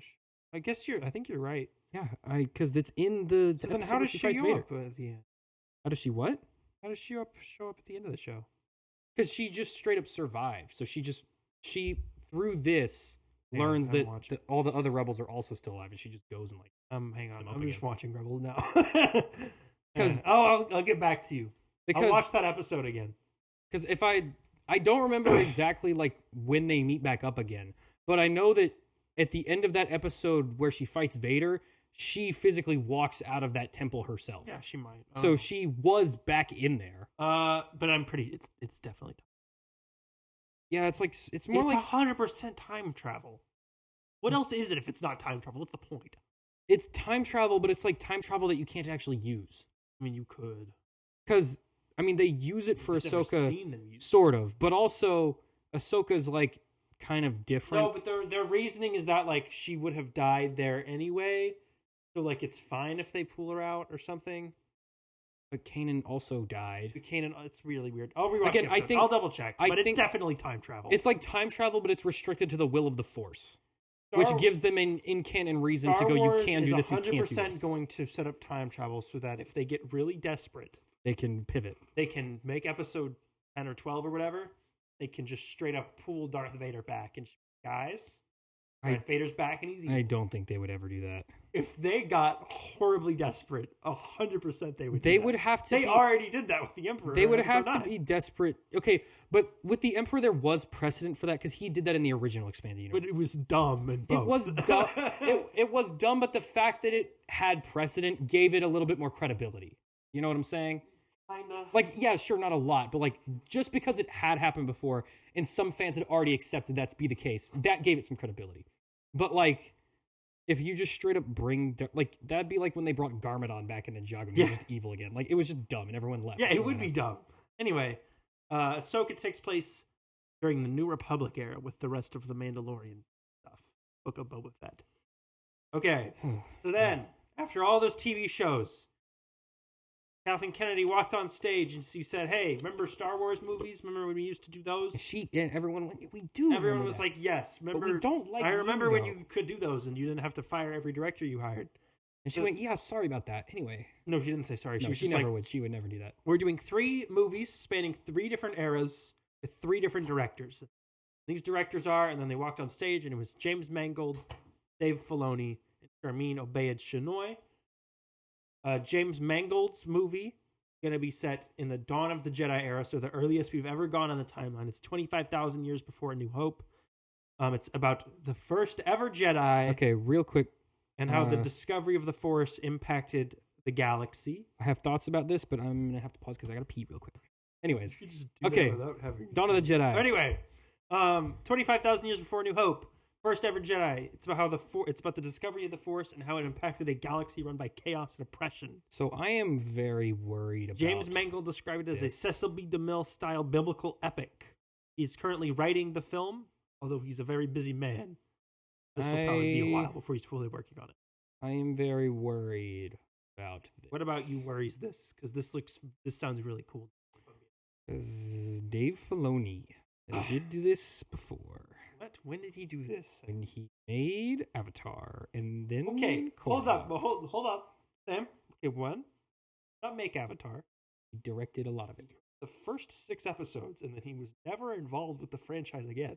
But he touched it.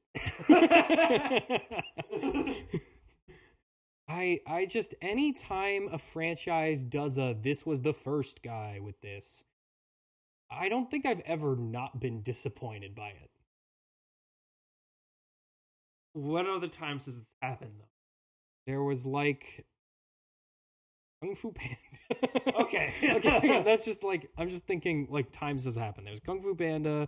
They've done this with Ninjago. They've done this with Legend of Avatar. They've done it with Legend of Korra, and they did it with Avatar, and they did it with it happens a lot. I'm just saying, like, Star Wars movie, but it's like 10 Commandments, Ben-Hur, like massive scale, biblical epic, focusing on like the Force and like the theology of Star Wars sounds really cool. And like Star Wars so far long ago where like there would actually be a noticeable difference in the technology they're using.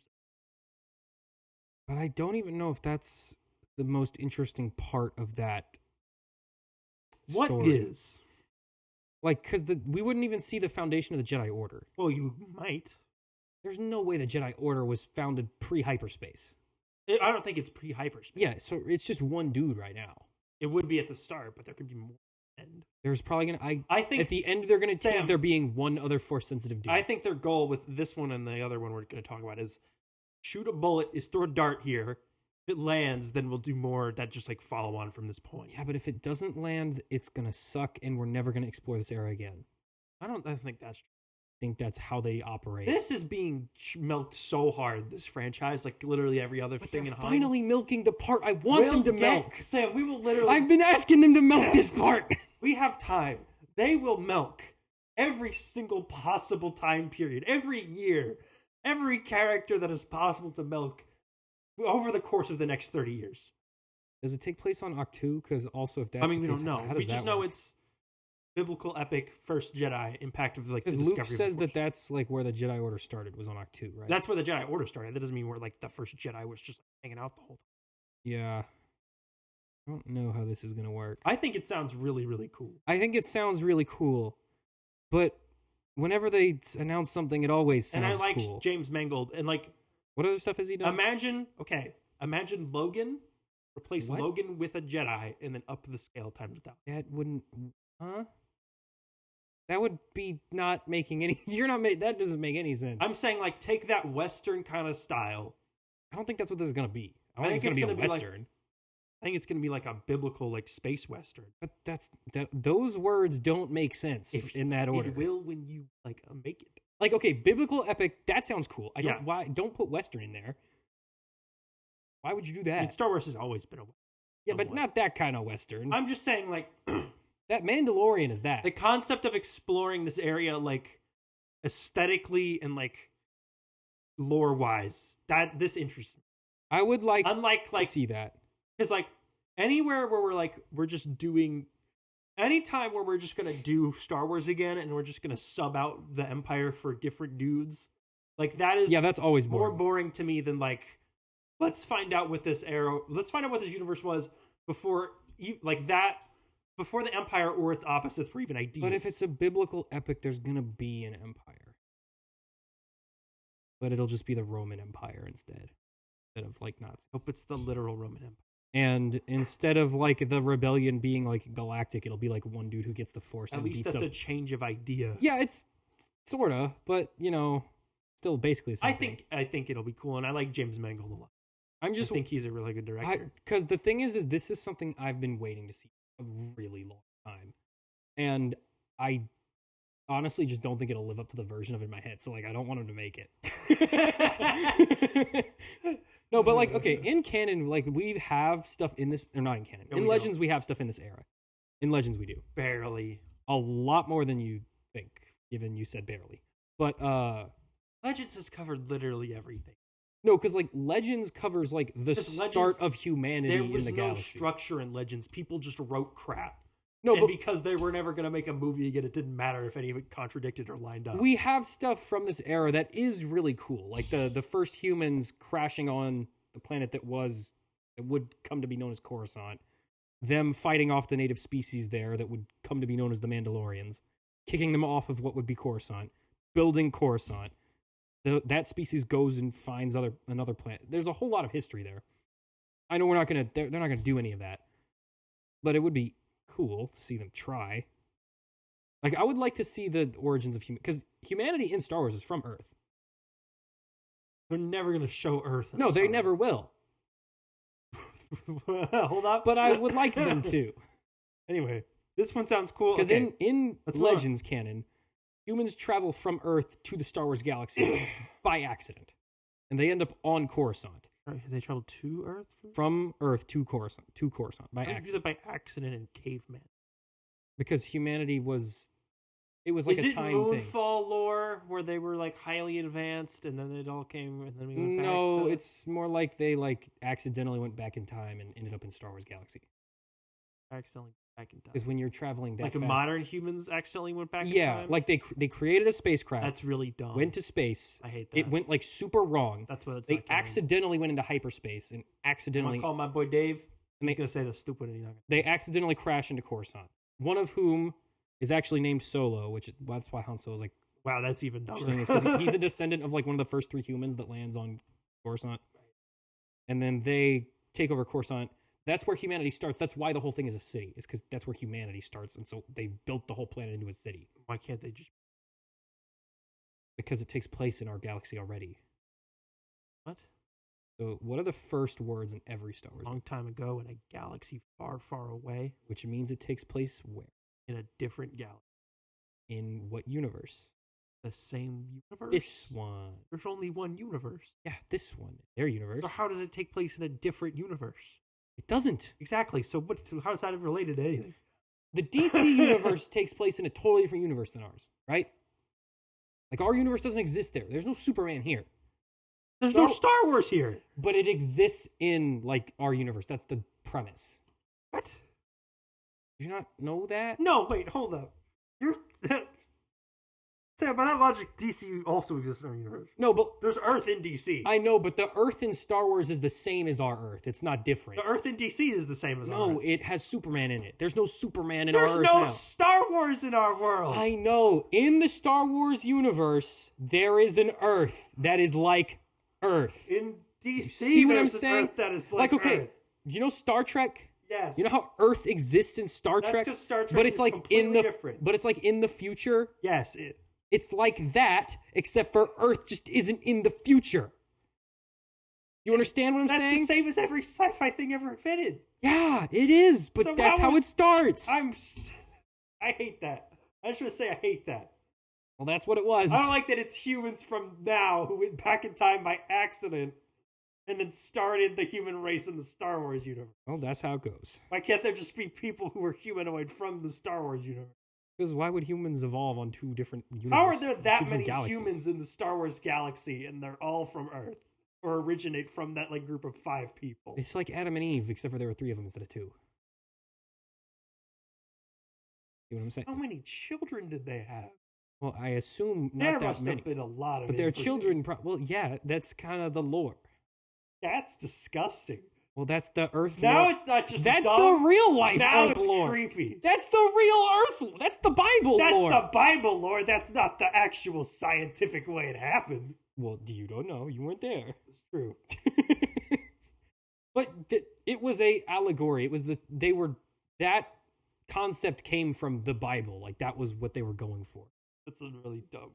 Well, that's literally what he is described again, as. Legends was just people doing random stuff, and no one was ever gonna actually like fact check any of it. Well, no, it was fact. Like, it did have to be. They had an editorial committee, related to each other. but George Lucas has said several times he never considered any of that actually like canon. Like George Lucas says a lot of things. George Lucas was the guy who created all of this. So when he says he didn't actually factor any of that into the stuff he was doing, that he didn't factor it, then it doesn't actually matter that much. Yeah, but the people he hired to make sure that it was because they needed stuff with Star Wars to come out on bookshelf. Yeah, that's not because they were like, guys, we gotta make sure that people know how the Star Wars universe was created. They were just like, we gotta do a story this week. My point is that there is stuff that exists in this time period. But okay.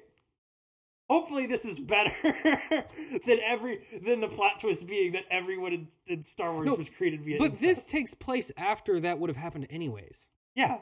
So it doesn't really matter. Anyway, that's not the point. Dave Filoni will helm a film set in she called it the present, which was this New Republic era, which I guess is, you just called it because that's like where everything that's being made is kind of now. Wait, does she mean this era or this era? The New Republic. How is this the present? That's the present.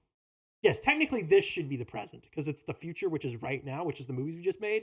But this is the present because that's the Mandalorian is right here. Well, that's not making any sense. It doesn't really matter. That's some stupid words. Yeah, I know. Coming out I just of thought it was funny she said that. It's going to focus on the escalating war in between the New Republic and the Imperial Remnant. So it's going to conclude the Mandalorian plotline and all of the Book of Boba Fett, Ahsoka, Skeleton Crew. All of what that's building to is this is the big finale. And presumably it's going to focus on those characters. Mandalorian, Bo-Katan, Boba Fett. How do they not lose? And Ahsoka. How do they not lose? What? Mando and gang. How do they not lose? How do they not lose? Because if the First Order exists, well, that means they lose. Well, no, it means they win. Because the reason the First Order was the Imperial Remnant that it was basically like 3 Star Destroyers that survived, fled all the way to the unknown regions, and then formed the First Order. So like back. Where Thrawn was. Yeah, but Thrawn's going to be back in the. So he was in a different part of the unknown regions. I mean, the unknown regions are real big. Yeah, it is like it is like the same size as the Star Wars galaxy. Just no one goes into that whole half of the galaxy. But that's every sci-fi. But you can only go so far, for you can't communicate with the Coruscant anymore. But that's they're called the outer. Okay, but there are no one's charted them. There are parts of the unknown regions that are closer to Coruscant than Tatooine. Like it's in the outer rim. That's not the point. That's my point. Okay, great. Dave Filoni is going to direct this movie. Jon Favreau is going to produce. We don't know who's writing. I find it interesting that Jon Favreau is like, "You got this one, Dave. You got this. You're in charge of this now. I'm going to slowly back away." I like that guy with 6 eyeballs. Sam. I find it like Jon Favreau was like, "Dave's in charge of this now." That's fine. Dave's better at it. Gotta go over here. Well, actually, no. Jon Favreau. I feel like Jon Favreau is not as enthusiastic. I don't know about why this he's like. I don't know why. Like, what happened? I think he's just a guy who doesn't like to be working on the same thing forever. But he was working on the MCU for like 10 years. He did 2 movies. He was in. He's Happy Hogan in a lot of stuff, but he only directed 2 of them. Yeah, but he was still involved in the process. Not really. To some degree. He was in some of them. Again, he was happy. He was an actor. But he only directed 2 of them. Like I feel like because he's written every episode of The Mandalorian. When's Dave gonna be in? He is. Who does he play? He has a cameo in The Mandalorian. He's one of the X-Wing pilots. Yeah, he's named Trapper Wolf. Dave Filoni loves Wolf.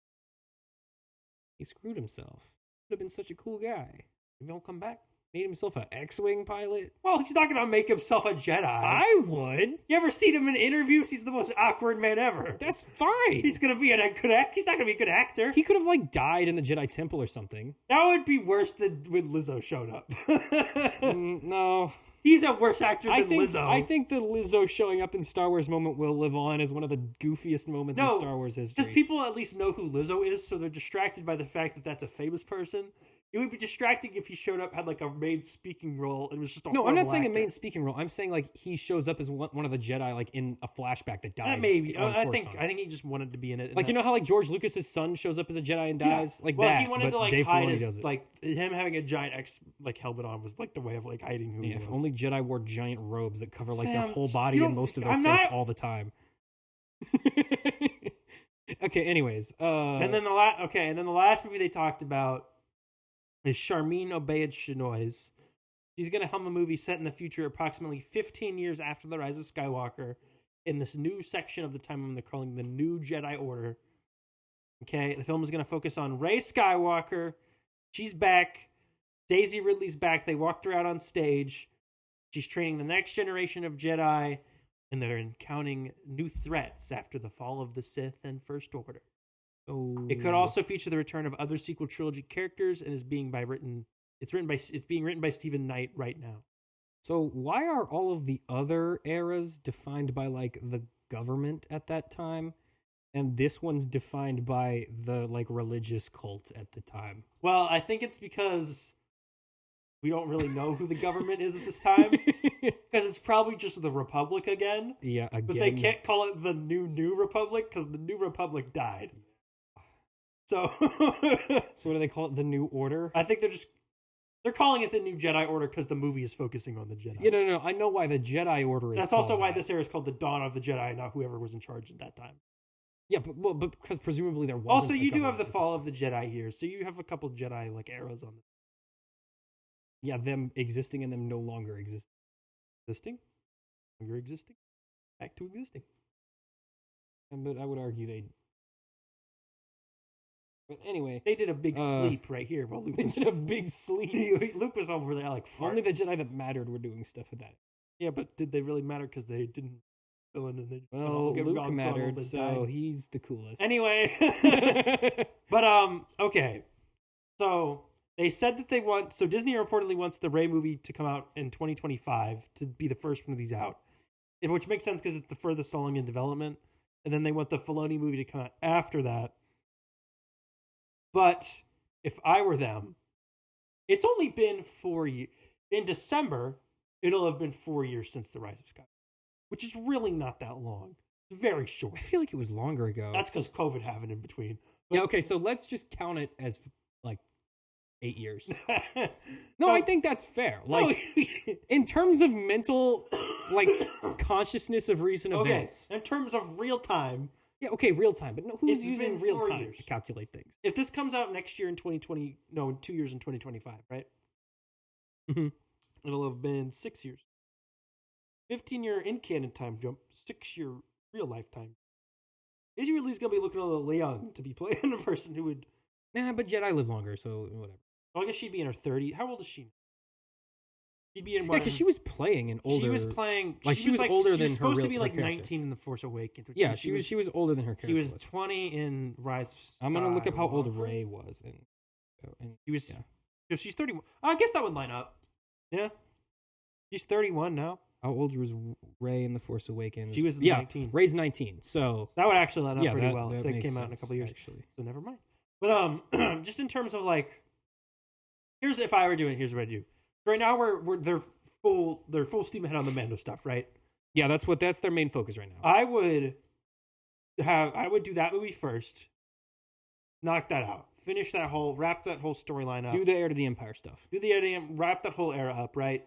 And you already have the apparatus for that set up. You have the creatives. No, that's all. You have all the actors available.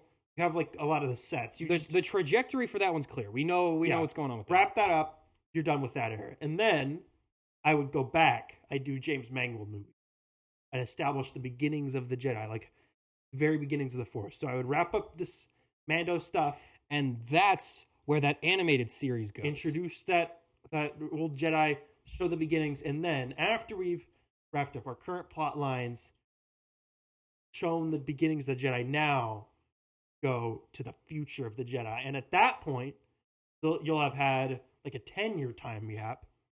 If they do three of these, right? 2025, 2027, 2029, and the Rey one doesn't come out until 2029, you have a solid 10 years in between Star Wars movies, right? Yes. You get a 10-year separation. People have actually had time to like sit and process the Rise of Skywalker. The new kids have nostalgia for it. We've revisited the past. We've wrapped up all our eras, and now we're full steam ahead on this brand bold, this new frontier. So where we were when Episode 7 was made. Exactly. We want to be at a point where we're not distracting from this bold new era by constantly shuffling around in the other ones. we'll still have High Republic and New Republic stuff coming out during that time. I'm saying, like, in terms of movies, we wrap up what we're doing now. We go all the way back. We see how the Jedi began, and then we fast forward all the way to where they are now. Like, I feel like that, because I feel like if we do this movie and then the Mando movie and then we go back, it's just like a weird order to do it in, and it feels out of sequence. Yeah, because we're literally doing them in reverse order of the way they've happened. Boop boop boop boop. Like, that'd be weird. Because that way, have people miss it. Have people miss Rey so that when Rey actually shows up, people are excited to see her. Yeah. Like, there are people who will be excited to see her now, but 4 or 5 years, that's just the normal length in between movie sequels. You think Finn's going to be a Jedi? Yes. Think his girlfriend's going to be a Jedi? Oh. She's Force sensitive. In Rose? Jana? The one that was him but a girl. She's not going to be in it. She's Force sensitive. Why wouldn't she be in it? Who cares? Because no one remembers she exists. And every Star Wars character comes back eventually. That is true. However, she was a dumb and useless character. Yeah, well, lots of characters are dumb. In the original script, he was going to end up with Rose, and they were going to have Force sensitive. You know who also came back and was dumb and useless? Who's that? Freaking R4D brain exploding droid. Did come back. But if he can come back, anyone can come back. I was thinking, here's what you do with the new Jedi Order movie, right? I've more than pitched my no Sith, for that. No people in dark robes with red lightsabers. Throwing that out. We're not doing that again. You gotta do that. No, we don't do that. But they gotta have the villains wearing the dark clothes and the heroes wearing the light clothes. Instead of each Force user, do a group of like normal people, right? What you were describing is the High Republic, who are like a religious cult, like the Nihil. Stop. Who don't believe that like anyone should be allowed to be connected to the Force, and their goal is to wipe out like all of the Jedis and all of the Siths permanently. So like that one character that I had the idea for with my trilogy. Sure, I don't remember this at all. The guy who had the power to like take the Jedi's connection to the Force. But like they are just like brutal, and they just want to end. Like, they think that the universe is better off when there are no Force users, and they want to just like kill all of them. That's your new main. You like can't do that. Like, that doesn't, because they'll just keep being born. Keep going. But the Force will always balance itself. Like, it'll just make more Force babies. But like that wouldn't. There's no stakes to that because the Force is always going to exist. There would be stakes to our characters. Yeah, but like even then, like they would be weaker than our characters for sure. Like they would be. That's just the Nihil, but you just changed with their motive. You just gave them a motive. I'm just saying. Which is fine. I think that's probably what the Nihil. I think what you pitched is what the Nihil should have been, because the Nihil in canon is really stupid. Also, you know what's really hip and cool right now in movies? Bioweapons. They invent like a device that kills midichlorians. Again, that's like the thing of the guy I made, where he just takes away their Force abilities, like the connection to the Force. But now it's like an actual MacGuffin. Now it works for like a better. But then anyone can use it. Because if it's just a guy, we kill the guy and everything's fine. But that's what makes, because if you make that a weapon, then that's gonna have to exist in Star Wars forever now. Yeah, but past that point. Yeah, but now there's. So once you wrap this up, you don't gotta go that way. But there's an anti-Force bullet now. That makes everything. That takes the Force out of Star Wars. Not if no one uses it. But if no one uses it, why is it even there? If you connect that to a character, then we can have like a small use of it, but like it's not completely. But once it exists, it gets dispersed. Like once you make a weapon, more people make the weapon. Every movie with a bioweapon. Like look at the Death Star. That was like one of them, and then we ended with a billion of them. And that was really stupid because they kept doing it. If you introduce an anti-Force bullet, it's not a bullet. Anti-Force serum, whatever it is, effectively, narratively speaking, it's an anti-Force bullet. But if you do this in episode 11, and we're only ever going to make episode 12, then it doesn't really matter. But you're not only going to make episode. You're going to make episode 13 and 14 if I'm making this one trilogy and this is it, and this is the final thing, that's what I would do. Because I feel like that's interesting. I think my idea was more manageable long term. Wasn't it your idea to have the villains come from like a whole different galaxy or something? That's also an idea. Yeah, so my idea highly summarized because I had like an hour-long pitch I gave in like the first episode of this podcast. But basically, like a species from outside the galaxy. I feel like that could work too. Where the Force evolved completely differently. Like the Force still existed there, but it's like a different. So there's the Force in the Star Wars galaxy. Yeah. And it sort of exists to balance itself. Well, this is a different Force. The problem is the Force exists outside. There's still, but this is another Force. There's two. So not just the dark and the light side. Now, a lot of people would be confused by that. Because the dark and the light side are one part of the same Force. This is a different Force. And it has totally different goals. And totally different like concepts that drive it as a Force. Microscopic. And we can have the two. And so I want to have.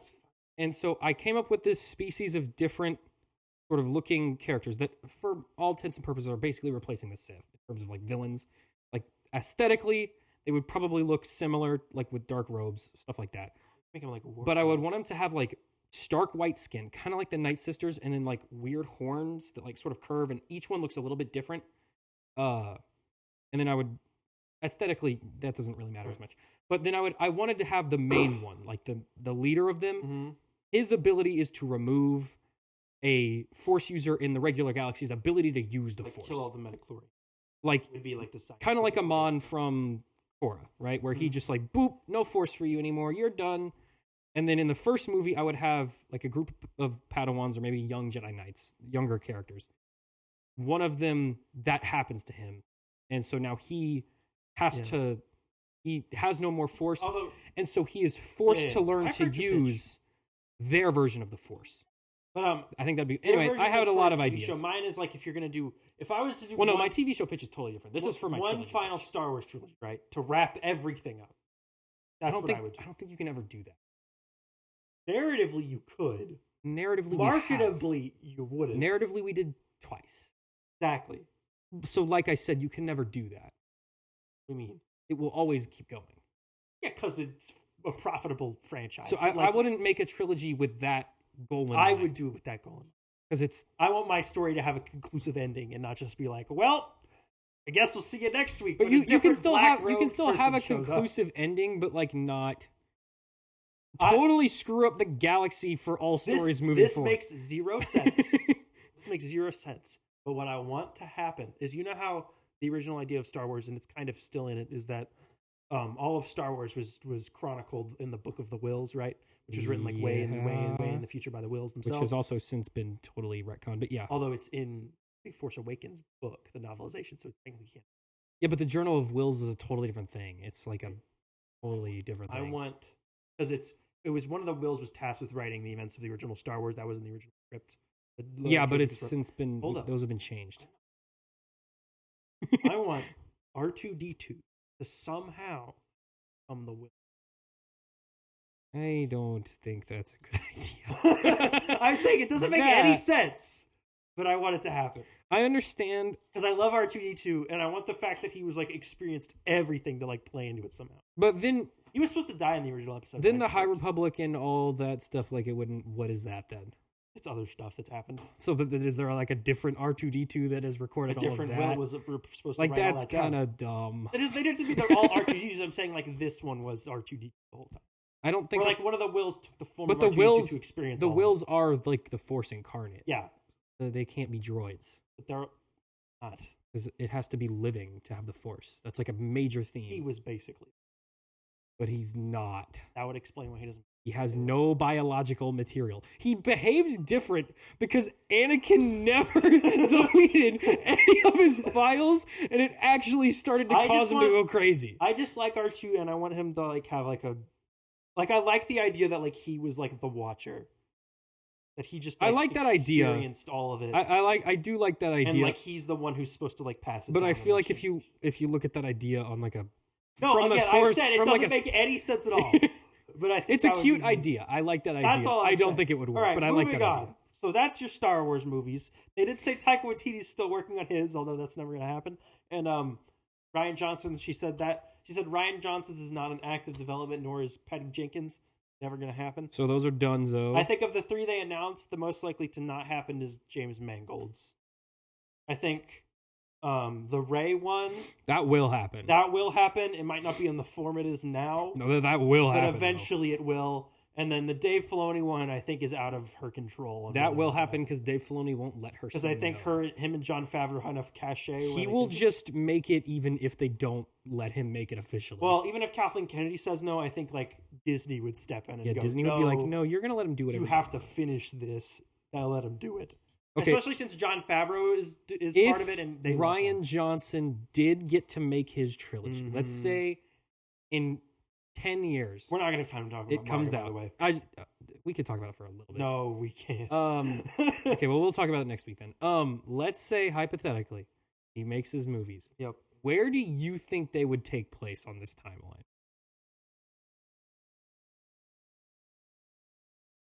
That's interesting. Because if you think about The Last Jedi, it's like a couple things. It's like very topically like political in its messaging. To an extent, yeah. And it's very like anti the Jedi. Like in like the concept. It's like weirdly anti-establishment. Yeah. But like to a degree where it actually breaks a lot of the principles of Star Wars. I feel like it would have to be after, like I feel like it'd have to be post the First Order stuff, because I feel like he wouldn't want to work within like the Old Republic or the. He could do Dawn of the Jedi early stuff. on. Yeah, he could do like really early on. But again, I think his original goal when he was kind of like working on the sequel trilogy is him and Colin Trevorrow wanted to end with like the Jedi and the really are no more, and there's the gray. Like that's where Rey's new order would exist, is embracing both the light and the dark. And they threw that out, Rise of Skywalker, and it was just, no, it's just the light. We're just doing Jedi again. They were like, no, never mind. So I feel like good, and we don't want to do it. Whatever type of trilogy he wanted to make or had the idea of making probably couldn't exist on this timeline. So I know my phone's dying. Shut up, computer. I don't think he'll ever. It doesn't. I don't know. I feel like he would be interested in doing after the version of Episode 9 that didn't. Yeah, I honestly feel, because that's when he was hired to do it. Was when that was what it was going to be. I feel like what he wanted to make is impossible to make now, and so he just will never do it. Yeah, because I think his trilogy was the sequel trilogy to Star Wars, Episodes 7, 8, and 9. Yeah. And he was planning on it ending the way that they planned for it to end, and now it didn't, and so he just can't. I don't make think his he cares, because he's making. No, he's done now. He's making really. He's good moved on. Wild I think he's fully moved on Poker from Face Star Wars. is really good too, so I don't find. Watch him drop the trailer like tomorrow for his sequel. No, but we're supposed to get Star Wars movies all the way through. If that ever comes. Okay, that's good. Rogue Squadron is never going to happen. That is done. So no one cares though, so that's fine. She also said they're going to all have or they're going to go back to them all having title crawls even. And I think they're officially getting rid of the Star Wars story branding on too. I don't think they even ever like tried to make that a thing. Well, they did the two anthology movies had that on. There was Rogue One, but I've never seen it officially referred to outside of like in articles. I've never seen it referred to. Its official title is Rogue One: A Star Wars. Yeah, but it doesn't even say that on the cover of the movie. It does. So, well, not like in the movie. No, like on the cover, on like the Blu-ray, it doesn't say that. Does? 100% does. Well, I've never seen the Blu-ray. A Star Wars story. Well, never mind then. Ooh. To be fair, I've never seen the Blu-ray. We own it. I was just guessing because that sounds dumb. Bob, does the Han Solo one do that too? Yeah, it does. Rogue One, A Star Wars story. Oh, but no, that's like the redo. That's like the reprint one. No, because remember in like 2020, they like made them all match, and then like they immediately ditched that. Yeah. Okay, so it does say it on that. It also says triumphant in like weird little text. Quote, it just says triumphant. I love it when they do that. It's so dumb. Yeah, I love the one we made for Star Eternals Wars where it just said sex. I kind of liked that. The Star Wars story branding. I feel like it felt more standalone, but I guess it's all just all. I feel like it doesn't mean enough to mean anything. No, like what isn't a Star Wars story? Is the original trilogy not a Star Wars story? Like it's a title and then it's like it's in Star Wars. I don't like it when it's like Star Wars, The First Jedi or whatever. I feel like they're gonna have to return to title crawls because because they're all over the place. They have to have context. All the stuff they've laid out so far, like that First Jedi movie, you're gonna need a title crawl because you have to explain to people you need to have context for what's happening. For the 15 years later, we're going to have to explain like what happened in that 15 years. For the Mandalorian one, we're going to have to recap the show. There's going to be people who haven't seen that, and so they're going to need to know what's going on. Quick before we end. There were people complaining about the fact that Dave Filoni's movie is going to pool on the shows. And I have one response to that. There's currently a film coming out in May that is the 50-odd numbered entry in a franchise. And I hear not a single person complaining about the fact that in order to fully catch up on it, you'd have to do an insane amount of talking about Marvel's? Guardians of the Galaxy 3. There's like over 50 Marvel projects at this point, and no one ever complains about that. But because Star Wars, the next Dave Filoni Star Wars movie will include characters from Star Wars Rebels, a really good animated show. Yeah. That you should just watch because it's good. People are complaining because, boo-hoo, if I want to have like the full story arc, I have to watch a cartoon show. I don't know. I feel like it's a You little watched bit... Thor: Love and Thunder. I think it's different just because Star Wars hasn't done this yet. No, they haven't. Because Marvel has always had like characters cross over and stuff like that. It's like that's not that weird. Star Wars hasn't ever really done that. Like Star Wars characters, they did Episode 9, but those characters only crossed over with other characters in their own movies. Yes, no show characters showed up in those movies. Like Star Wars hasn't done that kind of character crossover, that, like, medium to medium. Yeah. They don't usually cross mediums. No. Like show characters only show up in shows. Movie characters generally only show up in movies. Mm-hmm. And when crossover does happen, it's a massive deal. Yeah. Like when Saw Gerrera showed up in Rogue One, that was huge. When Luke showed up in Mandalorian, that was huge. And those are really, to my knowledge, I think the only 2 times where that's really happened. Yeah. So I think it's just because this is the first movie they've made that is so heavily reliant on the shows because it's basically just the finale to that arc. I think that's why that Dave holds a little bit has more also, and if you ever watch interviews with him, he talks about how like it's very important that like every single Star Wars thing is accessible to someone who hasn't seen Star Wars. And he was talking about this like years before he was even doing The Mandalorian. So I feel like it'll be fine if you're not completely caught up on Star Wars Rebels Season 2. I don't think you're not going to understand what's going to happen. Yeah, you don't need to watch all of Clone Wars to know who Ahsoka is in Mandalorian. You will pick up who the characters are very quickly.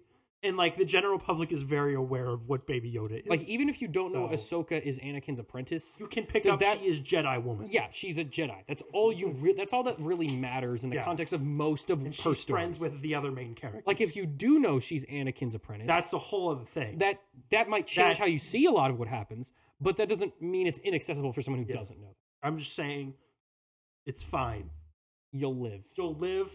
If you don't, or maybe you'll die. If you're refusing, maybe this movie will actually kill you. But you know what? I won't care because I'll have a great time. If you're refusing to watch all of the good Star Wars and then you're gonna go see this movie, and you're just wrong, and you're so confused, then you can come back to me. But if it's in any way understandable and you still refuse to watch all that stuff, then you just wasted a lot of your time because a lot of it's really good. You just screwed yourself over, man. Because guess what? Watching the good stuff. Rebels and Clone Wars and the first couple seasons of Mandalorian. This is the best Star Wars there is. Actually, I would argue the first season, just the second season of Mandalorian wasn't great. But these 2 seasons, the first and second, the first and third. I don't think the second one was okay. You thought it was worse than this one. I think this one's definitely better than the second one. Probably the first one. I think it's mostly because Din Djarin has nothing to do. Din Djarin has lost all agency, but like I don't really care because he's no not reason, an interesting character. There's zero reason for Baby Yoda to be there at all, other than to be cute. But now he has a mech. He's so cute. He's got a. Now he's got a button that says yes. He's got one of those yes, no, yes, no, yes, no. He's like a. I want one of those that sounds like Taika Waititi. Can we get that? Is that? Oh yeah, because it's his voice. It's his voice. I hope they paid him for that. I hope we got paid just so they could record him saying yes and no one time and just repeat it over and over and over again. Yeah, the mech was kind of... Yeah, it's real dumb. It's there to sell a toy.